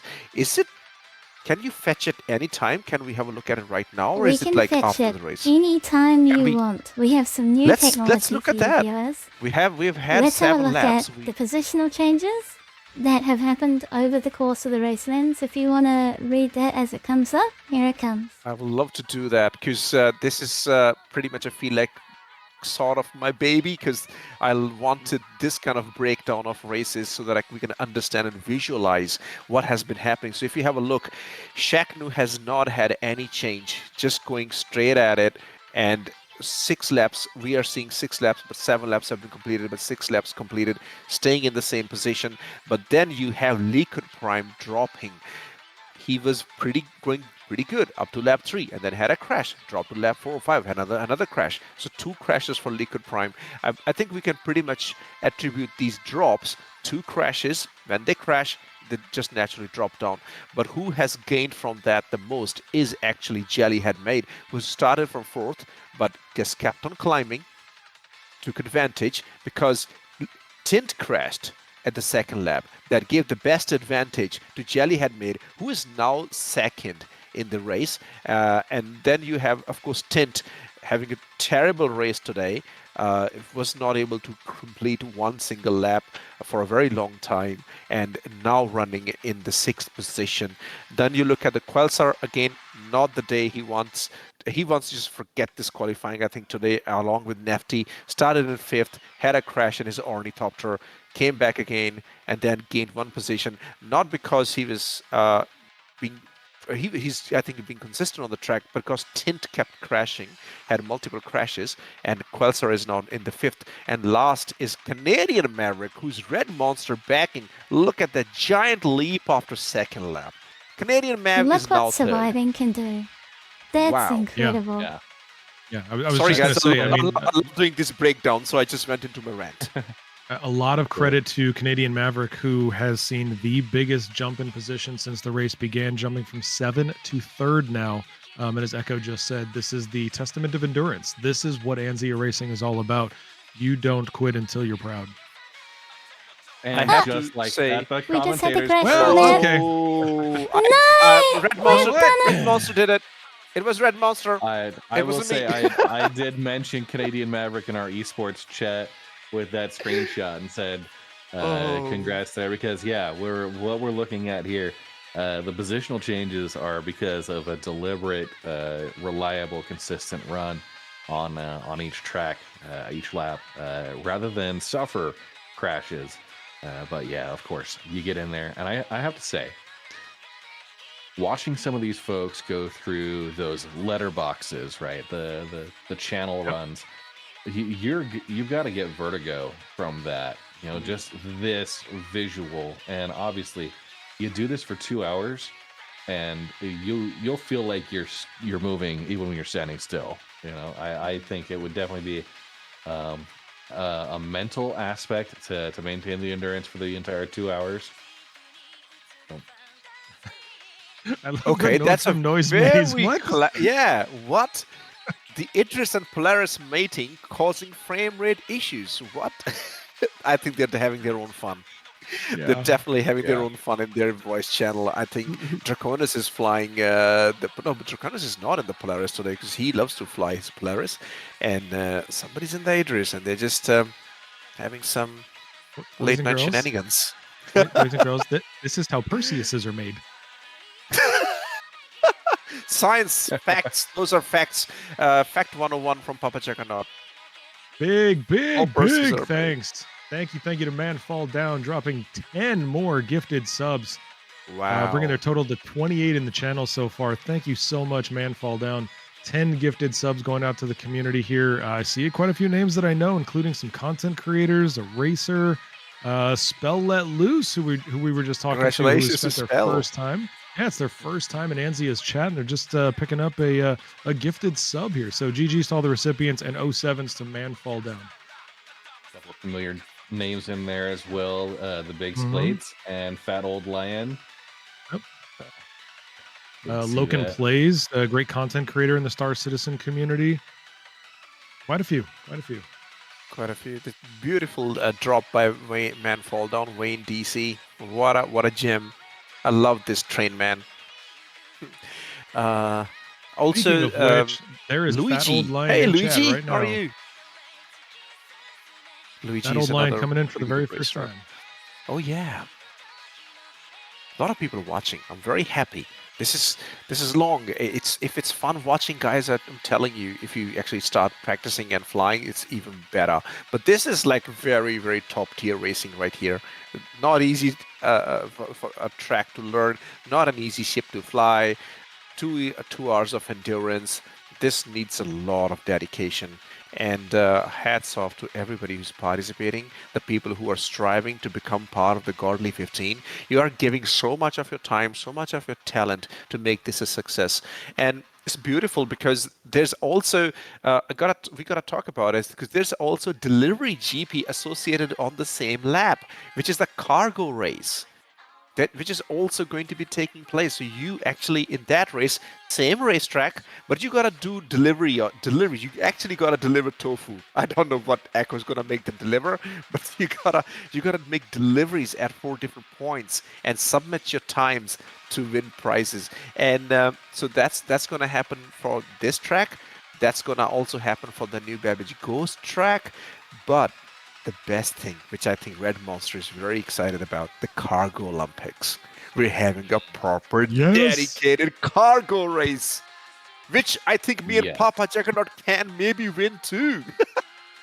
Oh, I was. Right, I mean, that- I will reveal this because the original idea will no longer come to fruition. But I was a co-founder of an industrial org. We specialized in cargo and The haulers. mining. I mean, just the happy haulers.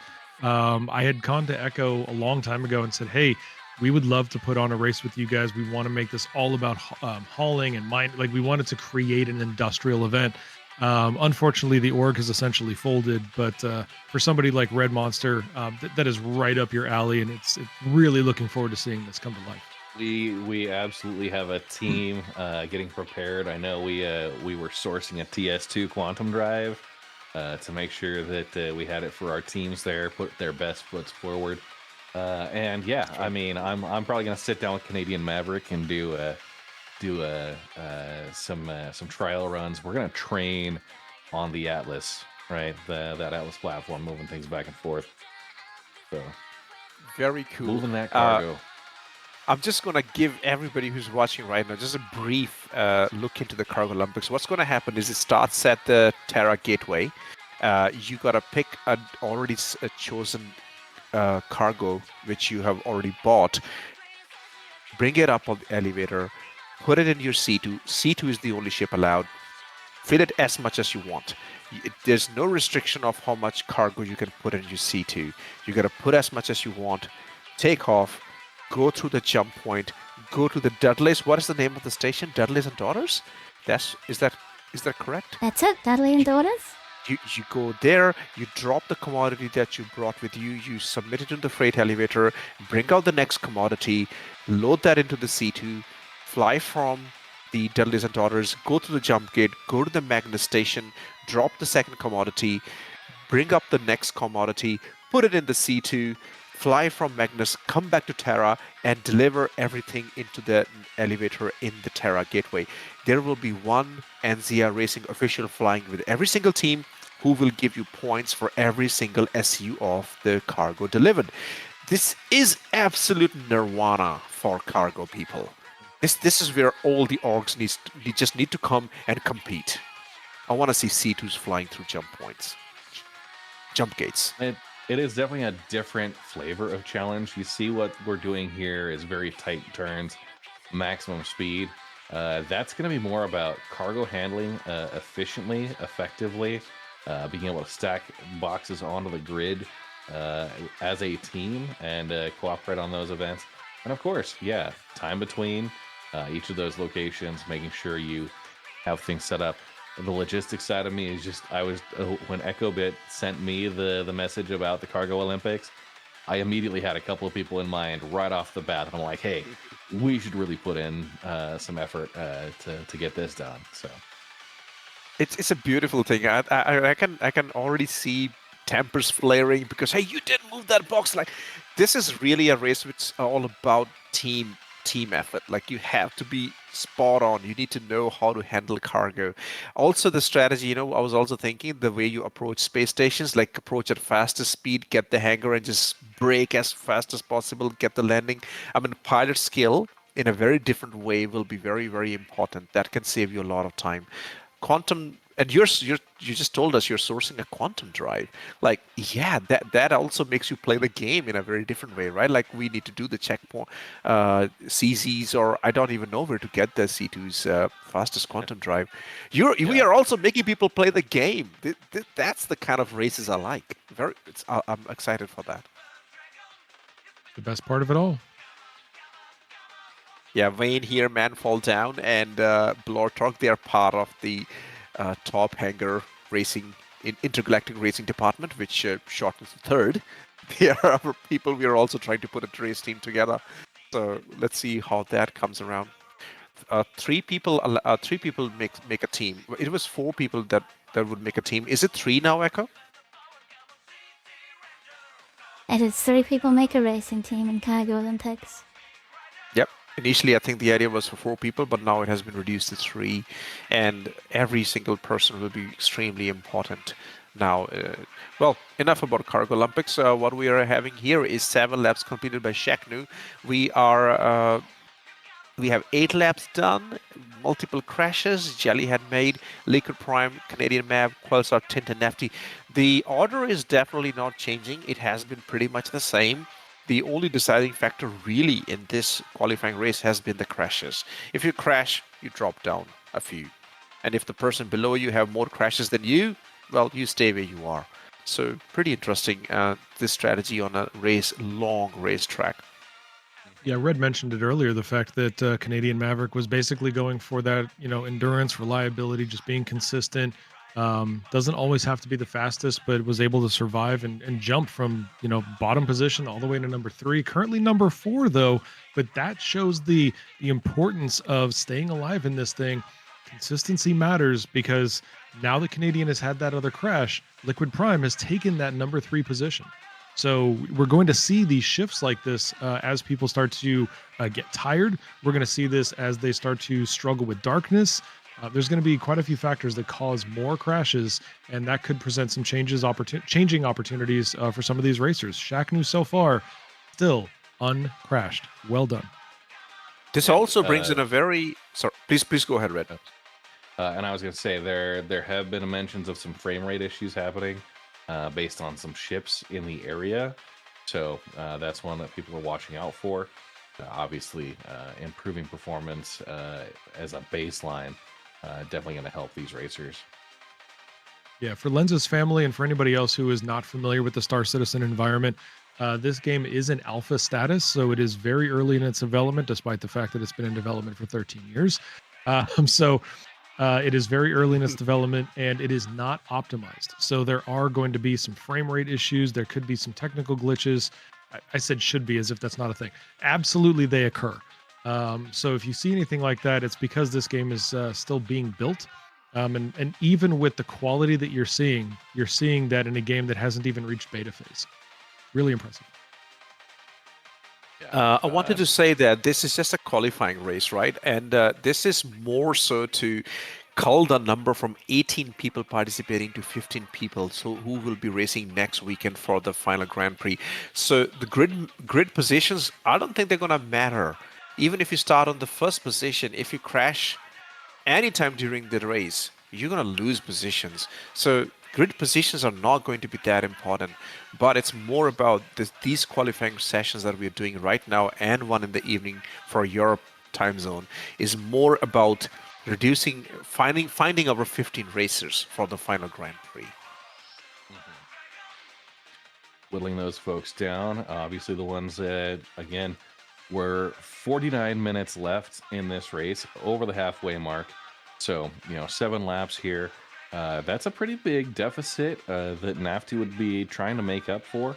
And of course, those folks kind of in the mid-range, they're hoping for crashes if they want to stay competitive, knowing that 3 of the racers that are in this phase are going to be eliminated, leaving those final 15.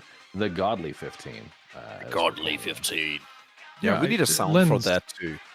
Lenz, I do want to clarify. You were saying that the positioning may not matter. I believe, if I'm remembering correctly, the positioning does influence the points you receive. Oh no! And when you as you finish, I think that's when you finish the race, that's where the points will matter. But starting grid will not matter because I think a lot of the racers. Yeah, no, I meant the starting positions, so the grid positioning when you start the race. Because I speak to a lot of racers, and it's like a lot of them have this strategy, like just on the start when the race starts, they like the people to just go, just let them go and not worry about competing on the lap 1. So it's just so that they just want to survive lap 1 chaos. How beautiful is that? Fun coming through. One of my favorite viewpoints. Honestly, I feel like I'd probably be a turret gunner on the Death Star, trying to take aim here. Very clever. Thank you, Astro, for that POV. That was astromatic. Speaking of astromatic, we just recently received an update from CIG on their plans for medical gameplay. Have you guys had a chance to listen or read some of the updates regarding medical? I've been seeing a little bit the introduction of MedGel as a resource that's required for respawn. Definitely bringing it further into the eventual plan that you won't have the ability to respawn indefinitely. I've got to say, it makes perfect sense that you'd have a crucial resource for that. But yeah, that type of material component requirement makes perfect sense. It's not Death of a Spaceman. They're not there yet, and they don't think that this is an official part of that. But having multiple respawn points, perhaps you could have a medbed respawn point, you could have a home respawn point, you could have a space station respawn. So there are medical gameplay things coming. The biggest issue for those who don't know was when they introduced the shard system to allow for servo meshing. You weren't able to create medical beacons across shards. It became a very serious problem for them. So they've had to reevaluate how this occurs and how they're going to overcome that. But there are going to be far more medical gameplay opportunities in this game in the next year or so. If I understood it correctly, right now what they're implementing is more like a filter system. Like you have multiple respawn points depending on what kind of injury you got, what kind of currency you have, medgels, and what kind of tier rating the ship bed has. So there's a filtering system. Like it will spawn you at the point. It does all the checks now. Like if you have tier 3 injury, the respawn point that you have set, does that ship, like if you have reset your spawn in an Ursa medevac, does that bed have the capability to treat what you have? No. Okay, then I'm going to jump to the next point. What is the next respawn point? Does that meet the conditions? Yes. Okay, respawn there. If that doesn't meet the requirement, then it throws you to the next respawn point. It's a very good system. The only thing I want them to change, which I think a lot of people are sharing the same sentiment, is that they have the same requirement: 50 med gels for tier 1, tier 2, tier 3 injuries. I think they need to change that. Like it needs to be higher for higher injuries, some sort of that. Actually, but it's a very small nitpick. I looked at that and I thought that was a little bit suspicious too. I actually think we might not fully understand it yet. It might actually, if you treat tier 2, it costs you the tier 3 plus the tier 2. But I don't know if that's the case. That will be very good. I thought that might be what they meant. Yeah. So T1 might actually need 150 gels. Because I thought it was strange that they were all the same cost, but then I'm like, hang on, this probably actually compounds because you have to heal tiers down. if you're right about that, and that's the interpretation, or if that's the implementation of it, that's going to get very expensive. Oh yeah. That's going to be a pricey yeah. regen. People are going to. I think that puts my gameplay cycle at risk, which is enter ship, take off, crash, respawn, do again. I don't think I'll be able to do as much of that. You and I must have gone through the same flight school, because I got to tell you, last Friday we were wrapping up our missions, and I planted my nose right into the back wall of my hangar with a full crew on board. Mind you, we were clown carring in the Pisces. Oh boy! With about 6 people, and they've agreed I shouldn't need to drive anymore. There is not a single member of the PJ Party community that says, "Hey PJ, why don't you drive?" Like nobody does that. What I usually see on your live streams is like, I remember one person posting this in the chat, and I was so hilarious. It's like, how come every single time I come to watch you stream, you're always waiting for somebody to come save you? Yes, absolutely. It was so funny. Like, yeah. Oh yeah. The Cube has the most common questions I get are, how long until PJ needs a rescue? Yeah. How long until PJ crashes, and who's going to die? I love this game. It's great. It's funny.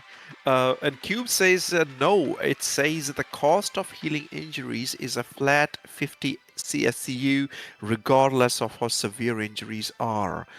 Yeah, it still doesn't. It says, but I don't know. Even Echo has a point. But then I don't again, know if it's come together, but we'll see. We'll see. I think it also they need said to change game that. launch, but didn't it also say Star Citizen would launch in 2014? I know you were going to say that. Maybe we don't take their but their Squadron projections. next year, 100%. Like, for sure, right? That's got to be the Yes, case. thank you, Chris Roberts. Yeah. Yeah. I actually do. I will say, as a matter of record, I do believe that we will see Squadron in 2026, but I believe it will be at the very end of 2026. Like the 31st December 2026. Yeah, it's going to be at the Happy New last Year hour. It's, Yeah. Yep.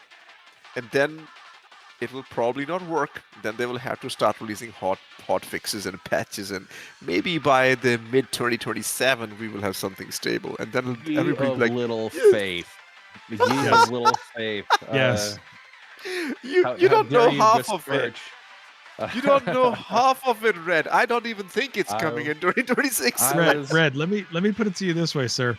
You have all the years behind you. I get that. So yes, I am ye of little faith and me of much experience, and you have even more. So you should be more skeptical than I am. I am definitely more skeptical, but Good. understanding what the stakes are for them here, understanding what they're doing to make those happen. Right, we've seen a reduction on community shows, ISC, and those events. They're not as long. They're definitely paring that down to keep developers focused on the task. So I see them making a lot of sacrifices to make it happen, and I agree. Things they might not do in previous circumstances. But yeah, a digital Citizen Con that's only 2 hours, rather than having the in-person and putting community managers' time and the folks that are running those events, I think it makes sense that they're pushing really hard, right? It's a big internal priority for them to be able to meet these, and we see the things on the outside that say they're putting their focus where it needs to be.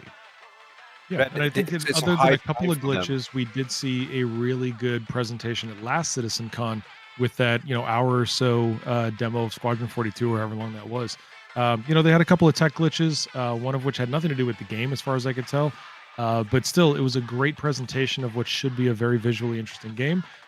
So yeah, I do think that they are heavily working on this and hopefully not repeating the mistakes of last year's Citizen Con, where they were truly, and I will say this without hesitation, truly abusing their staff, and forcing 7-day work weeks, forcing longer than 8-hour days, and they don't seem to be doing that anymore. I think they've learned a lesson. I hope.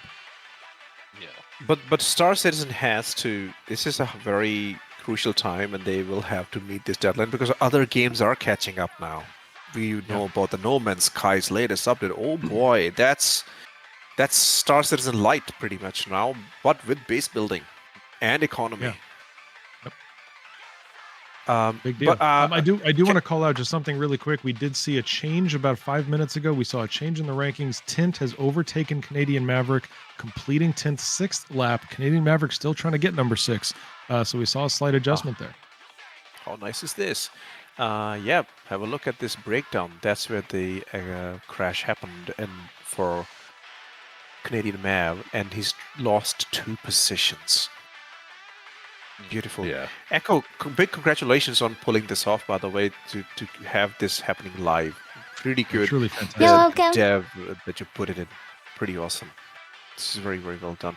Can I make you guys have a look at what Draconis has posted in the chat? The region is a flat 1 SCU. Injuries are 50 SCU each, but the beds have different storage totals. T1 for SCU.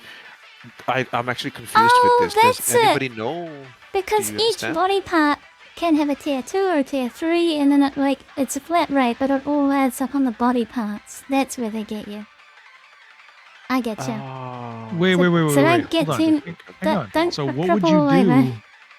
Yeah, but that. Okay, I'm so confused now. What would you do? So let's say you fly like Red Monster and I.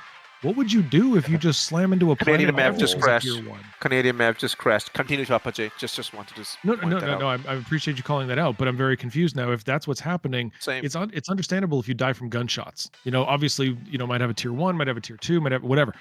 If you just slam into a planet, everything's a tier 1. So do you just get charged for every body part? Is there a sum to? Now I'm lost. Yeah, we need some more details. But We'll there you figure go. it They're out. good I think we questions to will have. eventually know. CRG will hear us, so be like, oh, okay, yeah, I see what you're thinking. Yep. Let's see if we can improve on that guide. Yeah, we're gonna have the master modes of regen. This is not good. I need clarity. Oh boy. When are we getting Sorry, the too next soon. flight model? Yeah, when are we getting the next flight model? Like, Sorry. yeah, Draconis is on it. Like, he's like, Papa J has a point. I don't think they thought of that. So yeah, it's definitely weird.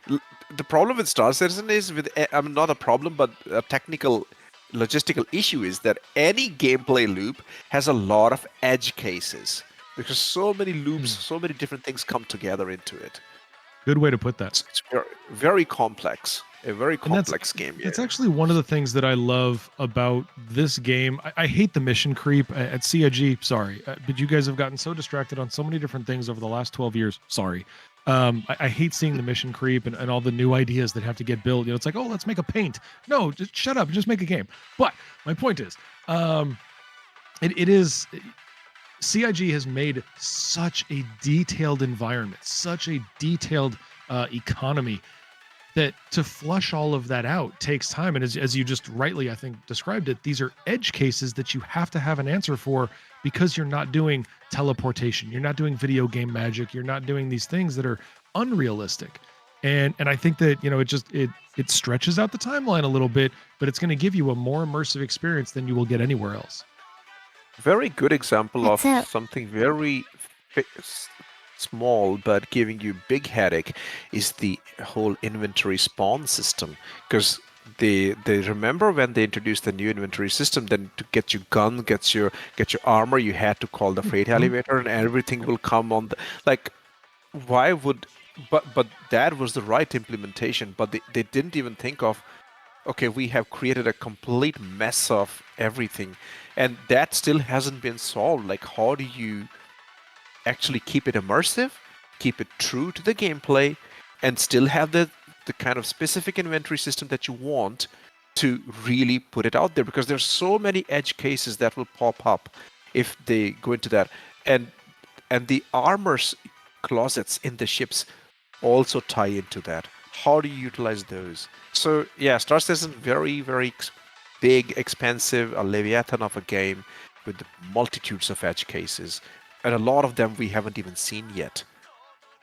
I want to thank Noise Maze for giving us that heads up that we have a Star Rise coming. So looking forward to seeing a little bit of a change of scenery here. Beautiful way of saying that. And we are Star also Rise.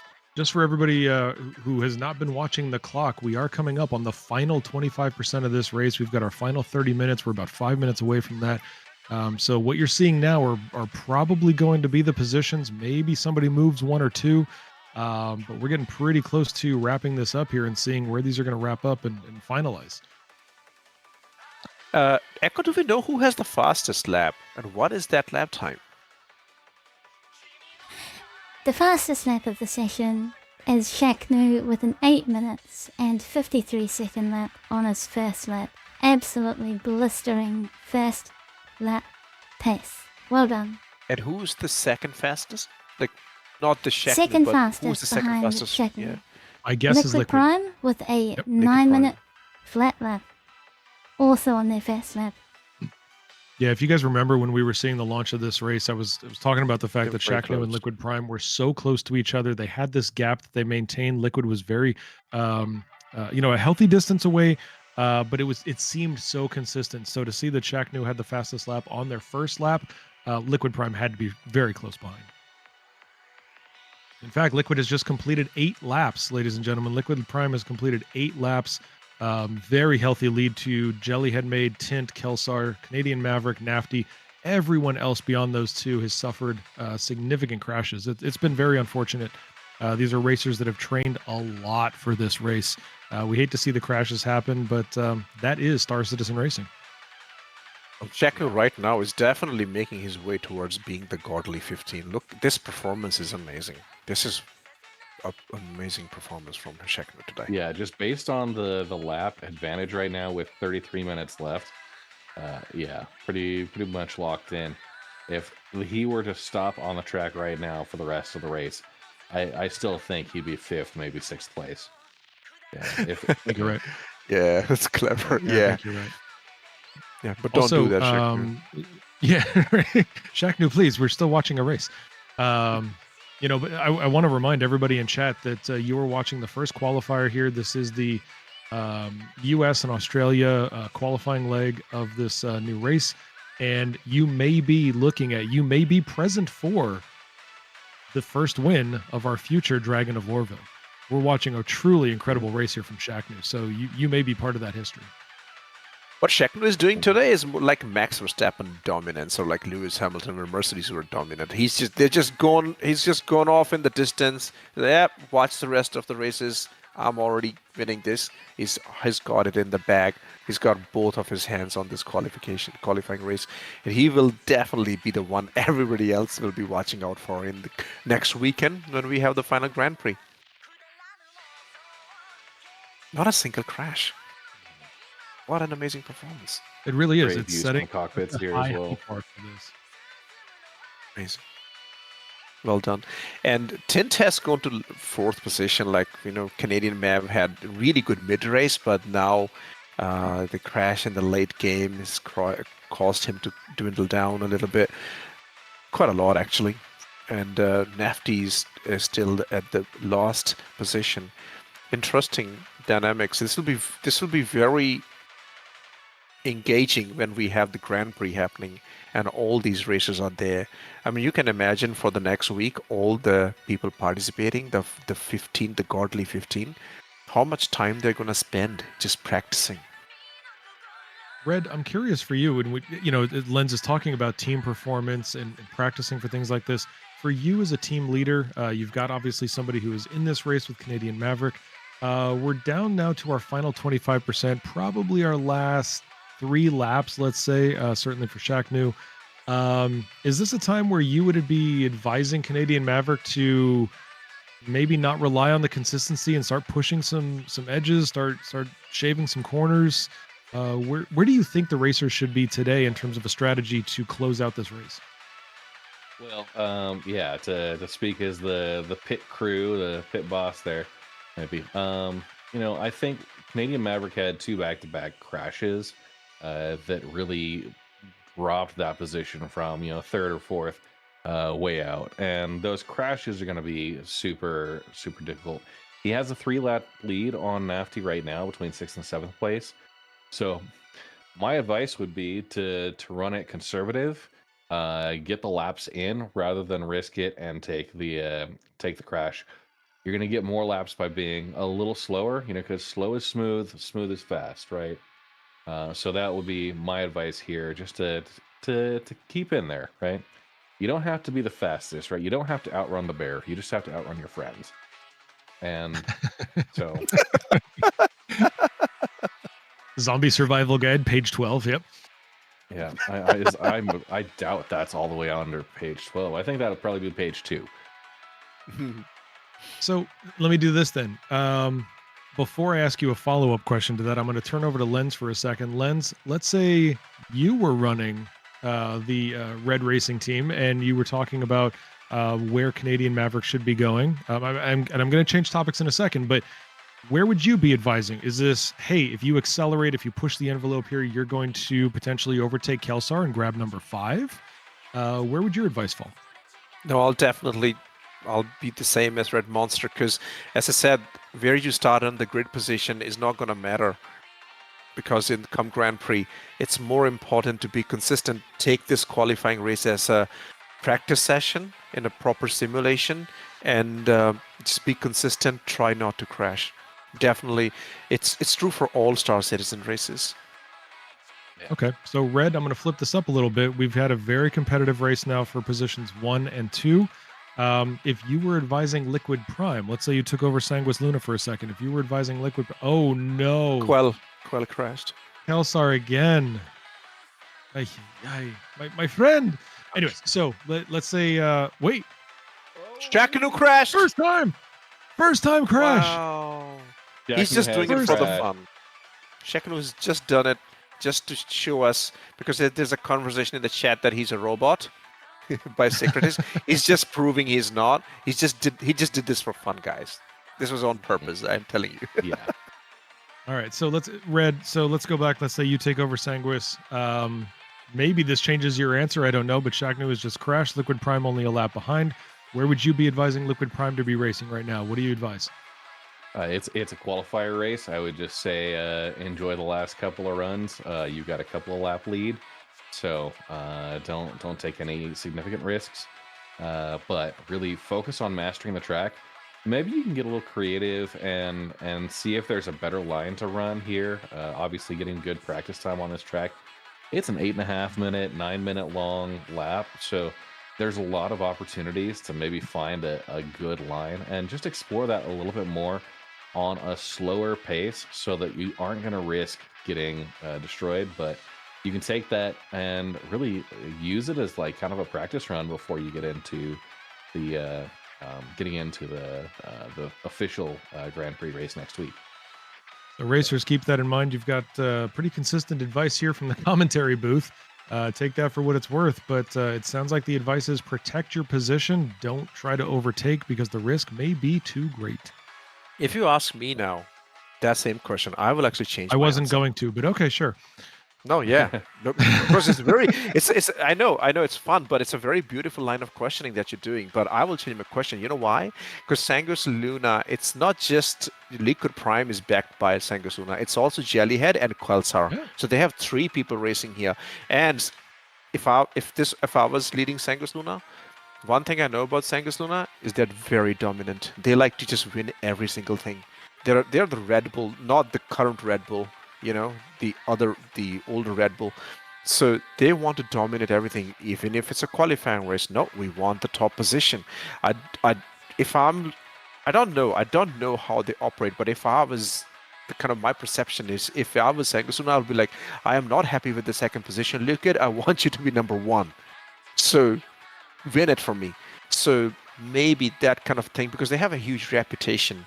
They're very, very fearsome team, and even it kind of has a psychological effect on the other teams as well, that, Sanguis Luna, they're going to bring their top A game. So it'll be very interesting. I think we should ask the Sanguis Luna people what they would advise, but I will change my question. I'll be like, look at push, win it. Yeah. So your advice to Liquid would be different from Canadian Maverick. You would be, because, and that's also one of the reasons that I'm using these 2 racers as examples for this question, is because Liquid Prime is, again, a lap behind. What is it, 12? It's a 12 minute. That's a pretty big lap gap. But But 12 minutes behind Shacknu, maybe not overcomable, even with Shacknu's crash. But we'll see where that falls. But Canadian Maverick's in a different position, only 8 minutes behind, essentially 1 lap time behind Kelsar. Canadian Maverick started earlier, so I think it's a different scenario. So that's why I think that those two would be Another crash for Quill. Echo flip to what? How was that a comment? Echo flipped too hard. Okay. Okay, not sure how that causes a that's Kelsar right. crash. The end of gate 1, the vertical hairpin flip. I named that after myself because Oh, yes, of course. closed off the end He of the track. Track section. okay. And The Echo section of the flipped track. my so flip too hard. The echo flip. The Echo Gotcha. flip. Like Yes. Do you guys remember the tint flick? Oh yes. That's yes, in yes, flick. yes. Oh yeah. Gotta also say, Tint is here, even though it did, we didn't talk about it. Frontier Consolidated. He's representing Frontier Consolidated, the Loud Guns gang. We have Sangus Luna, XGR, Frontier Consolidated, and Red Monster. Canadian Maverick is there. What about Nafty? Who is Nafty representing? Nafty represents Frontier Consolidated. They're a Frontier Consolidated racing team member, a buddy with Tin, racing together. We also have Noisemaze, our race director from Frontier Consolidated. So just huge support from them. Every race that we do. Appreciate you guys. I will say, I love Nafty, but I was going to say that Nafty is represented by the salvage and medical gameplay circles of Star Citizen. Today, at least. Yes. Yeah. And Gerbo in the chat says that he's, of course, Sangus Luna. We have enough people in pit crew at the moment, too. So it's like, we have spares, man. Like, see, this is Sangus Luna mentality. They're like, we don't care. We just want to dominate. We just want to win every single thing. It says right there. But also, by the way, Gerbo the gnome is actually not a gnome. How dare you? No, seriously. Just Whoa. absolutely, the world collapsed for me the day I found out. He's actually a human being, not a gnome. No, I don't know why you're spreading this misinformation and lies. This is not a disinformation campaign. You stop with your fibbing. Yeah. I And love Noisemaze having says, with Gerbo. tip your pit crew. But the funny thing is, if you read Gerbo's comment in chat, sort of with a different tone, I think that's the Thanos guide to racing. Just, I don't care how many people I have to kill. I have more bodies. I have more bodies. Oh, brother, that is beautiful. Beautiful way of putting it. Love it. Plenty of people talk about it, but not everyone has the will. Gerbo is like, I will murder everyone on the team. First place. Oh. May I say that I have actually been missing Papa Juggernaut's these words of wisdom for a while now, because these flashes of genius that Papa Juggernaut just says randomly, just this clever stuff. I love it. Oh my goodness, just watch. See, like when you fly through these overheads, Arches. Unbelievable. Such a thing to watch. I will say this is one part of Loreville that I've never understood. Why this part is blue. No other segment of the city is blue. It's this part of the track. Yeah, it's very cyan, illuminated right? blue. Yeah. Yeah, all the bridges, and I think it's the underlighting of the bridges, which is kind of cyan. It's like this on the side profiles. Yeah. Perhaps this is the medical research area, and they just chose a different color code. Oh, fair point. So Yeah. this is regen research. Yeah. Different This whole areas segment is of very cyan. the ship might have different paint. The city might go by the same. Sure. Um, Sakrita says, I think as a team, we've Yeah. definitely resupplied the most razors to our racers. I think mostly to Qualsar. I mean, they make up what 40% of the race of the racers right now. Now you have to be. Canadian You have Maverick to have. there, Wellstar, Liquid Prime. Jelly, So, Liquid, Kelsar. Yeah. Secretaries, are you guys flying off from Everest Harbor then to fix that, to have that advantage of 600 meters per second? Is that how you guys doing it? Are you coming from Everest Harbor, or are you launching for Lorville and just taking the deficit at this stage? I'm very interested to know about that. Starrise, as Papa Juggernaut said, is look at this beautiful. And now we will have the barrel roll. No, I have to give credit to Noisemaze. That was what Noisemaze called out as part of the race commentary, or the race director's commentary. Said that it was Star Rise, which is fair because the sun is a name that we give our star, but it is star's a star, so it's Star Rise. The Yeah, sun is a star. I but never not thought all about stars that. are suns. Right? Exactly. Yeah. Thank you for the Venn Right. diagram, sir. Beautiful. Wow.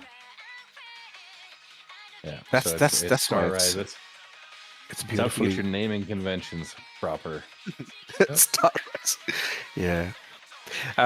Secretary says not confirming anything or denying anything. Trade secrets. They're definitely doing something. A ship destroyed again. So stop chatting. Please supply another ship to Quelsar. Oh, Kelsar. Welsar flipped even harder. Oh. All right. Well, that leaves an opening for Canadian Maverick here, who was actually just behind Quelsar on that last, as we saw them coming through. So the timing here plays out a little bit better. There's still 19 minutes left, but clean runs here from here on out should be the priority for everybody, really. Absolutely. Yeah. We can pretty much freeze Shaknu and Liquid in those positions, I reckon. Tint even, but there's a chance for Jelly to, because they're both on lap 8, trying to finish their next lap. So not sure if that'll change, but about we might have a Tint and change Jelly, in Kuala Canadian. Kelsar Canadian, like these are closer, and that's why I think that question matters for race strategy. Is, are you trying to protect what you have, or are you trying to claim whatever you don't? And I think that comes down to each team's individual strategy, but that could be, I mean, quite plainly, guys, that could be the point difference when we get to the end of the series. Yeah. Looking at what they're going to be running for next week, we've got 10, 11 racers that'll be competing for the EU Asia qualifying run to go into those final 15, with 3 racers total being eliminated from this qualifier round. So yeah, with 1, maybe 2 here, and then just depending on how things go next with the EU Asia qualifiers. So, just to clarify, that is not next week. That is in just a few hours. Yeah. Exactly. And we have more racers competing in that one. There's 18 flyers in there. Oh, sorry. How many? No. I'm wrong about that. Sorry. So I'm gonna count. 11. I think tomorrow. we have 11. We have 11 races for that, the EU qualifying, EU and Asia, and we'll have Fresh, Ball Talk, Dude, Playing Fox, Jacodin, Huru, Herbie, Computer Jesus, File, Normal Rocket, and Rentier Rich competing in that qualifying race. Yeah, and so with 11 racers competing there and the 7 here, only 3 racers are going to get eliminated. But just speaking numbers wise, a little bit larger pool. And maybe a few more crashes. Some folks having a struggle here. We talk about Nafty here only with 3 laps down, having some really difficult times. If others are having similar problems to what Nafty suffered right now, that could really turn the page. We might see 3 people from the EU Asia be eliminated because of those issues. We hope not. We'd like to see some good racing out there with a number of laps completed. But yeah, obviously, if you're Nafty right now, you're not feeling great about the situation. Just hoping that they're running into the same struggles you've got. Just a quick reminder for everybody. Want to let you know that as we just talked about, the EU and Asia qualifying race is in just a few hours here. It should be, if my math is correct, somebody can correct me, but I believe it's 11 a.m. GMT. So do your math accordingly. It is 4 a.m. on the Pacific coast of the United States, 7 a.m. on the East Coast. But like I said, it should be about 6 hours from now. GMT. You get 2 races 6 from hours us this yep. weekend. How lucky are you? 6 hours, yes. And we'll be returning. I think Papa Juggernaut, me, Dashmaster, and Dunk, we will be here in the commentary booth. Yes, and I believe Dunk is going to be doing race analysis for us on that particular team. And Red Monster will be having his beauty sleep. Or maybe mining, I don't know. Lucky you. Yeah, I'm not on camera right now, but if you'd see me, you'd know whatever beauty sleep I've tried to get has not worked. Well, your t-shirt makes up for it. It's all good. You look great. That is true. That is true. Great reminder, everybody. If you want to pick up your own Anzia Racing merch, all you've got to do is go to the link that you see dropped in chat throughout the race. You can also do !merch in chat, and you will have it brought up on demand. But you can get a variety of different Anzia pieces for yourself. Equip yourself, equip your team, and you can do that to support Anzia Racing and the many industry-leading events that they put on here in the Star Citizen community. So check that out when you can. And we've got a rejoin from Quelsar. Getting back And in the he race. has dropped. Canadian Maverick has taken the 5th position. That just happened now. There you go. Consistency pays definitely for Canadian Mav. If he didn't have those 2 crashes, I think he would be very solidly in 3rd or 4th position. And also Tint has climbed up now. Tint has is front rear consolidated. The 3rd position. Jellyhead Made is in 4th position. Hang on a second. Am I reading And this Jelly, correctly? on the screen, is right behind Tint. We could see a change in the last 14 minutes. Wow. Jelly is slowly creeping up on Tint here. Yeah. I to comment on that. I was going to comment on Liquid Prime only being 2 minutes behind Shaknu. This is a closer. We've got some packing going on. We've got some. Look at that. Consolidating. They're in the same tunnel at the same sire split. It's the same This is section. intense. This That's is very right. intense. And I think this is going to be head-to-head for these two. Wow. We play a little bit of Well, mind this games is here. yeah, this is qualifying and definitely being treated as a race. Very cool. No, they're keeping it competitive. All right, so let's go back. If you are advising Jellyhead at this point, are you telling them start cutting these corners, start shaving some time off, take out Tint?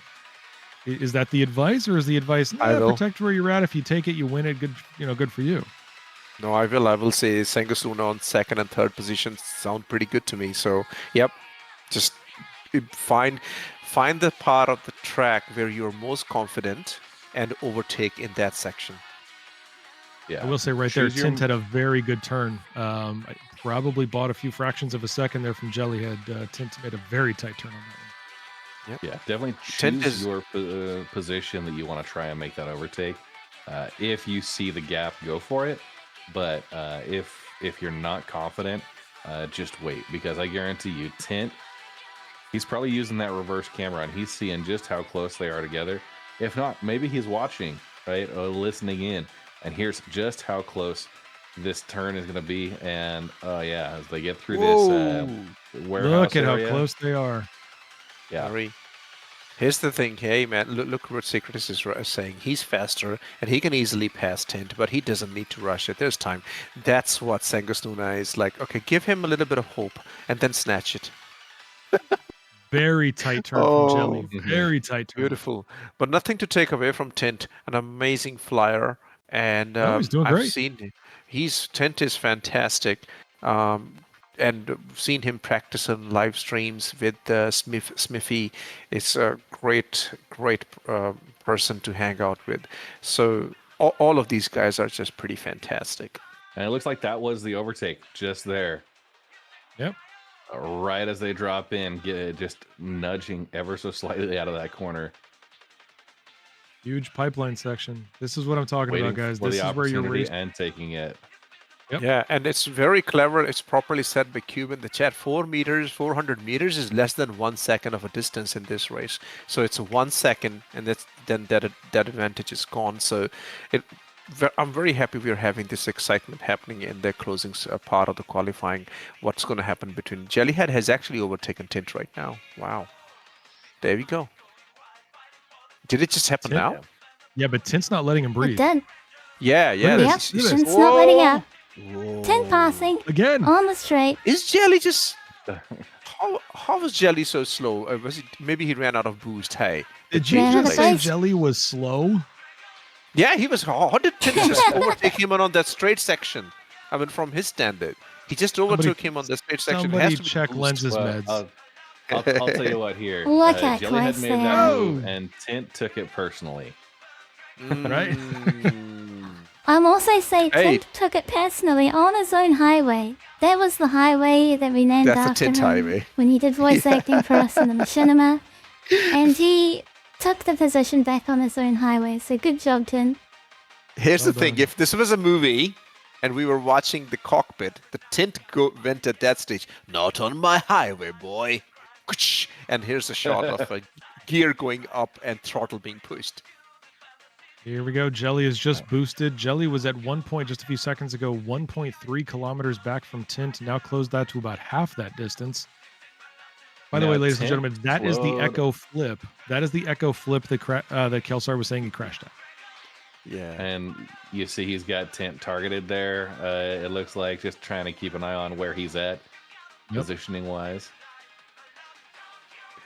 That's a very good thought, Cube. Let's Neck hope that and days neck. comes. We are under 10 minutes left to race. Let's hear it in chat for your guys' favorite racer today, who you thought took the crowd favorite MVP out there. Yeah, let's do that. Yeah, driver, pilot of the day. Yeah. Sheknu, I mean, wow. Interesting. What Tint a- and Liquid what a Prime both one lap behind Shaknu. I'm sorry, no, Tint is 2 laps behind. I take it back. Jellyhead still very close. Kelsar only 3 minutes roughly behind Canadian Maverick. Tint is one Wow. lap behind. Oh no, Tint is 2 laps behind. Yeah. Oh, laps, yeah. so yeah. Both Tint and Jelly are like that's the struggle for the Yeah. third podium place. First and Yeah. second, I think very very solid. Sheknu and Liquid. What a battle there. Tint seems to be, and Yeah. I think I've observed this now for quite a few minutes in a row here. Tint is taking wider, smoother turns. Jelly seems to be far more cornering, far more aggressive cornering, and maybe that's why this is so competitive. Is it's 2 strategies that are playing themselves out differently over long distance. That's Right. completely right. Which one? One is smooth, one is sharp. Let's see. It's very Here comes exciting. Jelly, very, very close. Yeah. Tint with a boost. Tint is boosting through that straightaway. Jelly again closing the distance. Here we go again. I need to Couldn't make do it my on a screen single boost. bigger. Could not do that on a single boost. Very, very close. And Tint, huge breakaway right there. Right. I mean, whoever does this, Closing those gaps. the gap is about 700 meters. It's kind of 2 Yeah, seconds no, gap. they're fractions of a second. Yeah. It spreads out to 700. It shrinks down to 400. These Yep. guys are right on top of each other and not giving up anything easily. I think it's also a big morale booster, like whoever comes on top. It's a good taste of the Grand Prix. And this is all this practice, let's be honest, all this learning of the track and this grind is for moments like these. This is what gets the blood flowing for the racers. These battles. Oh yeah, adrenaline pumping. I guarantee Tint saw Jellyhead come in right over the top of him, pull that inside corner. So, like you said, not today, not on my highway. Yeah, right. Not on my highway. We just got a little bit of a Oh, recent confirmation with a lap completion. Liquid Prime is only about 2.5 minutes behind Shaknu. So that distance has stayed pretty consistent since Shaq's crash. Do we know Yeah. what was the gap before Shaknu crashed? How far was he before? I think Papa Jagan I talked believe about it was 2 laps. Wow. So right now, instead So of 2 Lee- laps, it's 2 minutes. How many crashes did Liquid have today? Oh, too many. Liquid Prime. Really? Wow. Okay. I want to say it was at least 2. I think it was 2. It was Quelstar had multiple crashes. I think Liquid had 2 crashes today. 2, I think. Yeah. Yeah, 2 crashes for Liquid. How many crashes had Quell had, Secretisk, if you know? Sheknu was 1, correct. Well, yeah, Quelsar. I'm not sure. My But guess is I will 5. say, my feeling is that when I am commentating, Quelsar has more crashes, just to make sure I don't talk about him too much, right? That is not how the universe works. No. I don't know. I mean, if you guys are seeing this on your screen, Jelly was just parallel with Tint for a second, but didn't get the overtime. So I don't know. Feels bad, man. Lost Quite count. intense. Yeah. Right, we see Quelsar at about a 3-minute gap behind Canadian Maverick. we've got 5 minutes left here. We get the white flag called. So, they'll be able to wrap up the final lap, get the time for this lap, and that will play into the overall positioning. But this will be exciting to watch this the split section in the chase mode. Here goes Tint, and here goes Jelly. Man, they are making this look so easy. And I died, I don't know how many times that day, Echo, just to do it once. You tried quite a lot. But you get there. yeah. When you get it, you So get that close feeling the from race Jelly. is had. yeah, So and cool. you watch Jelly is just running his boost right down to about the 25% mark. Yeah, not, yes. not fully draining it. Yes. So Better recovery that way. They're definitely Leaving, putting the show on. Yes, Raging. Definitely we are having a show put on by Tint and Jellyhead. yeah, This section is all red. And yeah, there's a very tight right-hander here during this arch here. This is very tough to pull off, but look at that. There are 3 of them back to back. My yeah. God, these guys are on a very different level, man. Oh my, skill set is just so high. Yeah, and really demonstrating the proximity they're taking these turns to, the accuracy and precision they're demonstrating, it's amazing. You've got to know this track inside and out. Obviously, a lot of practice, and it's paying off for these guys as they are neck and neck. Any lack of confidence, Right Also, there. you gotta know all the collision boxes. Some of these geometries extend out, and you might think there's nothing there, but there are things there. Take it from me. I have the overtake. You took it. Oh yeah, let's see if it sticks. Took it. 3.5 minutes left to go in this race. Jellyhead has just overtaken Tint. They are separated by meters. Tint is Tint went way too wide on that. That's what I'm talking about, guys. Right there. Look at what Jelly just did. Very tight turn. Yes, you're going to lose a little bit of speed, but that angle could be the difference. And now he's opening a gap against Tint. That's what Secretus was probably talking about. Like, yeah, we got plenty of time. We'll do this overtake. If Jelly pulls away now, that will tell you that maybe he was just holding back and just chilling. Mind games like a predator. There. Very risky strategy. Very risky. Come on, Tint. Do the flick maneuver. I really want Tint to come back and take this turn. So this part of the track is actually coming there. Oh no! No, Mav! Oh! I shouldn't have switched. Canadian Mav is stuck in a death loop. No explosion yet, though. Yeah. Yes, if he takes control. Actually, there we go. They recovered. That's Blaze is fine. Great recovery. Wow. Keep going, man. Wow. 600 meters a second, and they don't even have a major torque imbalance. I sit wrong in my chair, and I can't fly the damn ship. I think that just means you're getting old. What is happening? Oh my gosh. What a recovery there. Yeah, that was impressive. Jellyhead is that might have saved him the position. Oh, but spin to win. Thanks, Noise. Noise drops it with spin to win. Spin to win. Lord. Tint is not letting this up. Ladies and gentlemen, we are under our final 2 minutes of the first qualifiers for this race series.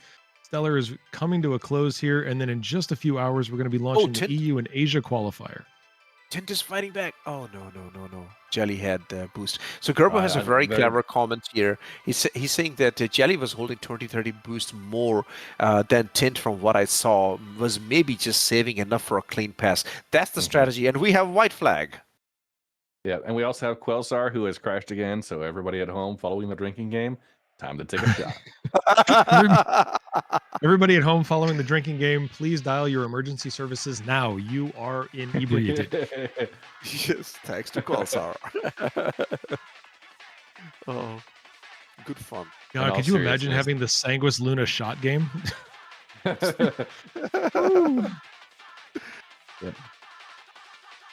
In all seriousness, very unfortunate right near the end here for Quelsar with that crash. So obviously, given the opportunity to rejoin potentially with the white flag being called afterwards. So Yeah, that's gonna be up to what's the official ruling for that, Echo Bit?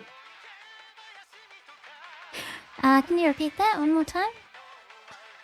So the white flag was called after Quelsar had a crash. Is he allowed to rejoin with the white flag? Yes, yes. So white flag just Okay. means races keep going. If Elsa can make it back out to the track, he can finish the current lap that he's on. He has to get to that rejoin point though. He cannot miss this opportunity to get back onto the track. Yeah, and of course with Canadian Maverick coming in there. Just looks like Canadian Maverick has taken over with the 50% mark there. And this battle again with Jellyhead, Mead, and Tint going head to head through that tunnel area. It's still going. Incredibly Tint regained close. ground Separated again. by- Not letting up. Yeah, 150 meters, maybe 200. I mean, these guys are so close. This is nothing in the world of boost. I've never appreciated Laura as much as during these 2 hours of qualifying race. I mean, we're getting these beautiful views of looking at how these tunnels and how these segments and channels work. Beautiful, beautiful.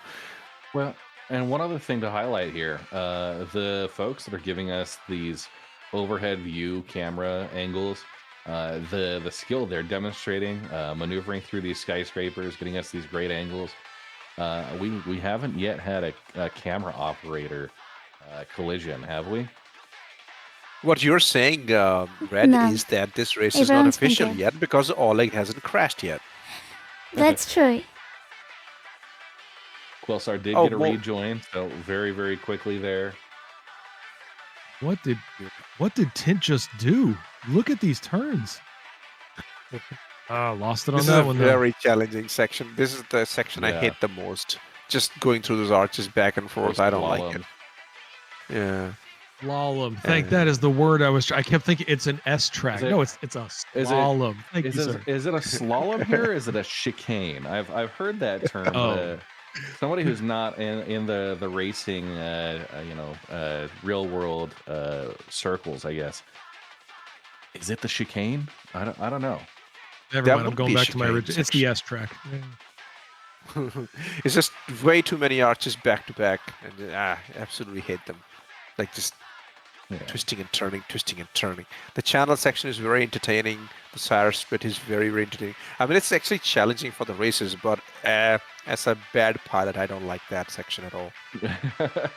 Yeah, as a bad pilot, I also don't appreciate that section, but it's probably where I would be focusing my efforts on training. And thanks for more subs, Wayne, Man Fall Down. Thank you for that. And that's gold. I see a lot of people watching and not chatting, but saying thank you when they get the sub is a very nice gesture. So thank you for doing that. Spell did that previously, and everybody else who does that, thank you guys for doing that. It's the niceties that make us human beings. So keep at it. Mm-hmm. Welcome into chat, Duchess Gold. Jellyhead is, I think. Okay, we start. This is just the start of the lap, so they have the whole lap to go. Let's see if Tint can make some progress, but that's the Sangus Luna for you. There we go. Jellyhead made the move. Liquid Prime, Jellyhead, both for Sangus Luna, securing position second and third in this qualifying. But oh man, the best golden Huston Dynamics statue goes to Sheknu for that amazing performance. One single crash. Great camera shot though as we approach later into the race here, farther along in the track. G Cubed providing in-depth responses here. It could be a chicane. A slalom is a type of competition which can include chicanes. So, right. Hey, Okay. all right. So I don't know S-track. what yeah, no idea what do you call it. It's like multiple S's. Multiple S's. That's what it is. Well, weaves. Yeah, you could. Yeah, get a the weave weaves. It's section. Weaves. Okay, yeah, let's go weaves. If you guys had a look at the Dream Spectra Ocean racetrack that Echo created for the anti-grav racing, that track yeah. has a proper weave section, and which is a proper weave section, which is my favorite section on that racetrack. Very entertaining if you're flying the anti-grav race bikes. That track is also fantastic. I think what's happening lately is that the level of tracks has definitely gone way up. Really good Did tracks. What happened to Jellyhead Jelly? Made Yeah, he's just stuck paint there. himself on the top Or is of it the decent? Jelly crash train? confirmed. No, Jelly crashed. That's Oh, If I don't know, Shaknu for finishes me- now, that's his race over. Jelly wasn't It's even my my man. choice, but for me, that might be the most disappointing crash of the race. I honestly feel like I'm seeing the scene out of the start of Deadpool. The guy who ends up on the billboard, painted up there. He will fall down at some point in a comedic timing event. But that was these two going head to head, pushing it to breakneck pace, and somebody had to give. Something had to break. And And they this were is the doing it last for, lap. I mean, let's be very clear. They were doing that for what, 3 laps straight? I mean, it was significant time that they had invested. They were battling this out, as you said. So, like I said, for me, that just became the most disappointing crash of the race. I'd love to see I would have liked to have seen that continue through the finish line. Whoever wins, it's still great racing. Hint just needs to bring it home now. He's got that. But that's again the thing is like I don't think Tint was so far was able to decrease the gap, but just the consistency paid off. Being not crashing paid off, which is just gonna be the most important thing for all these races, for the Dragon Tofu run and the new Babbage Goes. That's the only strategy. Just don't. I was so crash. optimistic that we were only seeing some sort of a frame glitch or a nameplate that got stuck. I was really hoping that wasn't a crash, but Cube says it the best that one crash deserves as many shots as all of Colster's crashes. Yeah, this is like drink the whole bottle now. yeah. Wow, Thankfully, that was never a exciting. redeem on my channel. Oh, I know what you're talking about. I know. Yeah. So Tint is bringing it back. So I think we have a very solid leaderboard. Pretty much, I think we can pretty much nail it, right? Yeah, I think this is it. As soon as Shaknu crosses that'll be completing our 13th lap. Yeah. 13 laps in total. In how long of a track? We've been racing for 2 hours and we have completed. Congratulations, 13 laps. Nafty not at a bad 5 shot laps. here of Lorville. Not a bad shot here of Lorville. That's Noise Maze. It's giving an idea for the scale that these racers are occupying here. Yes. 260-kilometer track. How far off they are from some of these folks. And Checkered there flag. we have Here he is, checkered Shaknu. flag. Bringing it across the finish Big line. round of applause for that magnificent performance by Shaknu Verstappen, running number 44. 33. 44 is Lewis Hamilton. I just committed sacrilege in Formula 1 terms. And Shaknu is actually running, do we know, number 3? He was Yep, third number three. qualifying. On the their ship, overall. yeah, number 3 on the ship. Yep. And here's But Canadian first Maverick place in our bringing it home. hearts. Here we go. Next will be Liquid Prime. Restricted area. Vehicles will be impounded. And I don't think we had a single impound today. The speeds these guys are going at, that's not going to happen. The Houston Dynamics Police Department is not fast enough. Great views of Canadian Maverick coming across here. Our camera crews getting the warning for the restricted area as well. They're probably the ones that have to worry about that more than anybody else. Yeah, that's true. That's true. Because these restricted zones stretch into the racer finish Canadian map. Yep. They extend vertically as well. Like, do we know how high they go, the restricted area? What's the height? They're limit about on 2 those? kilometers up in the air. Oh Houston boy, Dynamics that's doesn't want you nosing around their industry. massive. Here, this is the multiple S section that we all hate. Tight horizontal turns, yeah. See how close to passing out that pilot is that Canadian map? Oh, This is Liquid Prime. We're watching, bringing this it is home Liquid on that Prime. final lap. And checkered flag. Yes? No, not yet. Sorry. We're up to Tiger Highway now. We're almost there. Yep. See, I never got to reach this part of the track, so I don't know. I just know a lot of arches there, like a lot of these there. Oh boy, so many of them. Speaking of Tiger, there he is race timing for us. Thank you, Tiger. We appreciate you. We hope you like our highway. Thank you, Tiger, for your timekeeping and all the crazy GIFs that you send us. And we see right here, one thing to call out is you see the thrust vector indicator kind of around the center of the display there. How close you got those lined up as we watch here, Liquid Prime doing his thing. Now, that makes sure that your ship is in line with the angle, drawing the minimum amount of drag possible. And one of those skills that it's really important to master as you're getting your racing legs underneath you. Razor is not an easy ship to fly. It truly is a Formula One ship now. Mm-hmm. In those speeds, 100%. It looks the part, it feels the part, it does the part. It's all on your race, Kelsar.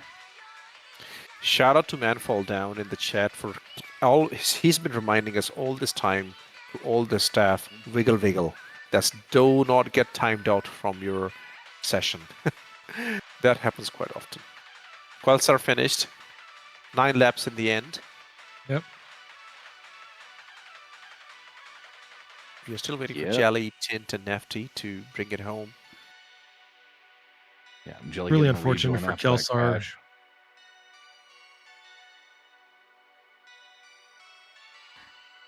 Nefty bringing it home. Good job, Nefty! Persisting all those 2 hours. We appreciate you. I will still back Nefty. Thank you for the entertainment, Nefty. Tough luck today, but man, thank you. But you still did your part. You still learned the track. You did put the effort in, and you were able to finish. I don't know how many laps Nefty finished. 5 or 6 laps in the end. There's 6 Tint laps crossing in the the line end. as well. Good job, Tint. Nice battle. Well done. Congratulations, Tint. Jellyhead, last one on the track. Because Jellyhead was the last crash on the track today, so bringing it home with Jelly 12 has laps in called it total. off because Checkered Flag has been called, and they were destroyed at the time of Checkered Flag, so they will not be rejoining, and that is it. Okay. That is our race. There you Beautiful. go, ladies and gentlemen. That's Congratulations the to an qualifying. incredibly talented team of racers here. Your final results looks like Shaqnu, followed by Liquid Prime, Tint, Jellyhead Made, Canadian Maverick, Kelsar, and Nafty. That is your closer for the US and Australia qualifier. Yeah. Let's and do a in quick just results couple screen of for hours you. here- Yeah. There you go, you can see how all these racers did and all of their laps. Congratulations, and also who they represented. Thank you for coming out here today, and we hope to see you in the main Grand Prix. Good luck, racers. Let's have a track race breakdown as well. Why not? I'll do the analysis. Let's do it. I love doing this. So get ready for a little bit of a rant. Well, as you can see, Shaqnu, no change in position at all. The most boring race ever, but wow, what a dominant race by Shaqnu. Liquid Prime had lots of ups and downs, but the beautiful thing with the Liquid was that with all those crashes, he was still able to finish where he started. Started in second, finished in second. So that's a beautiful way to finish your race, but nothing compares to what Tint has been able to pull off. We saw him dwindle down, go down the ranks, come back up, finish where he started. Look at that. Our top 3, they finished where they started. And the same goes for Jellyhead Mid. We have a lot of exchanging positions. Amazing entertainment in the last 3 laps and by Tint and Jellyhead Mid, but in the end the grid stayed the same. But it did not stay the same for Quells, who started in 5th position but having multiple crashes ended up in the 6th position. And Canadian Maverick, who at one stage looked like was going to be the biggest gainer in today's race, was not able to do that, but still gained 2 positions, started 7th, finishing 5th. And Nafty, starting in 6th, finished 7th. So not a lot of change in the grid, but change for Canadian Mav and Qualsar. 1 down and 2 up. That's the sort of race breakdown. I love looking at the race this way. I hope you guys share my enthusiasm as well, Red and Papa Checkernaut. Yeah. Absolutely. This is what makes racing so dramatic. This is what makes racing so much fun to participate in and to watch. And for anybody who is interested in participating in the racing community, you can reach out to Anzia. All you got to do is go to anziaracing.com or check out any of the links on their Twitch channel or YouTube. You will learn more about the racing community. You'll learn more about specific races and tracks that have been designed. You can find yourself a couple of teachers, lots and lots of folks with tons of experience to get you started. A very, very welcoming community that you should join. Back in. It's us. We are actually here. There we are. Hello. We're still awake. Look at that beautiful T-shirt Red is wearing, and Papa Checkernaut. Wow, beautiful. Look Yeah. at that. Keep racing until you're proud. Nice. No. Had a Thank you, had everybody. a great 07 event to you. today. Yeah. So yeah, a couple hours here for the EU Asia qualifiers, and of course join us next week when we have the finals for our GP1. So, EchoBit, you have anything we want to sign off with? I would like to sign off with thank you, my commentators. You are amazing. It's not possible without you. Thank you to our racers who came out today. Thank you to the event staff. Again, also not possible without you. You know who you are. You're lovely. And thank you to Cloud Imperium Games for making the best damn space sim, Star Citizen. We love you very much. And would you like to go around each other and tell us where you can find your channels, social media, and anything else you'd like to shout out? Let's start with Red Monster. Yeah, well, I'm Red Monster. I run the Red Legion. We saw Canadian Maverick out there representing our esports team, which was awesome. So thank you, Mav. Appreciate you getting the spice in there. And then, yeah, you can find me if you want to watch mining, salvage, industrial content on Twitch, YouTube. I'm on Blue Sky and Twitter, X, all of those as at Red Monster SC. So. Have a Juggernaut. Thank you very much. As always, guys, I appreciate the opportunity to be a part of this. I have zero racing skill, but I can talk. So this is a ton of fun for me. Thank you so much, Echo. If anybody wants to come find me on the internet, all you got to do is look for at Papa Juggernaut. You will find me on Blue Sky. You'll find me on Threads. You'll find me on YouTube. And then occasionally doing some live streaming on Twitch. Almost dedicated always to Star Citizen, but in my Discord, you will get, if you are a sub in the Discord, you will get access to a few exclusive streams for games like City Skylines, Civilization, some non-Star Citizen content. So thank you again. Appreciate it. Lens. Thank you, Echo. So I am Lens Nation. Around the social media, I am either Lens Nation or I'm Lens Nation X, or somewhere I'm with the underscore because the usernames are usually not available. I do a lot of Star Citizen machinima. That's my favorite thing to do, to tell my own stories. You can go watch some of the machinima on YouTube if you have time. And I do a lot of Star Citizen artwork. So I'm wearing my own artwork right now, supporting the Titan, my second ship in the game. I do stream my artworks, do some doodles and stuff. I like to interact with the chat and have people interact with the stream interfaces in fun ways as a UI designer. But I absolutely enjoy shoutcasting with this beautiful group of people. This is something I never knew I needed, but now I'm very addicted to it. And thanks to Southern Cross Alliance and Anzia Racing for giving this opportunity to me to hang out here with the cool kids. Yeah. You're very welcome. All of their links can be found below in the Twitch About section. They have big posters you can click on. Go follow them. Go give them some love. And chat with them on social media. Join their orgs as well. Go watch their channels. We love you all very much. And thank you everyone for coming. Thank you to our viewers for hanging out with us. And we hope you loved the races. We will see you next time. I've been Ekibet, presiding officer of Anzu Racing, professional racer and VTuber extraordinaire. We will see you in the next one. And is it race day yet?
Anzia Racing would like to thank the following: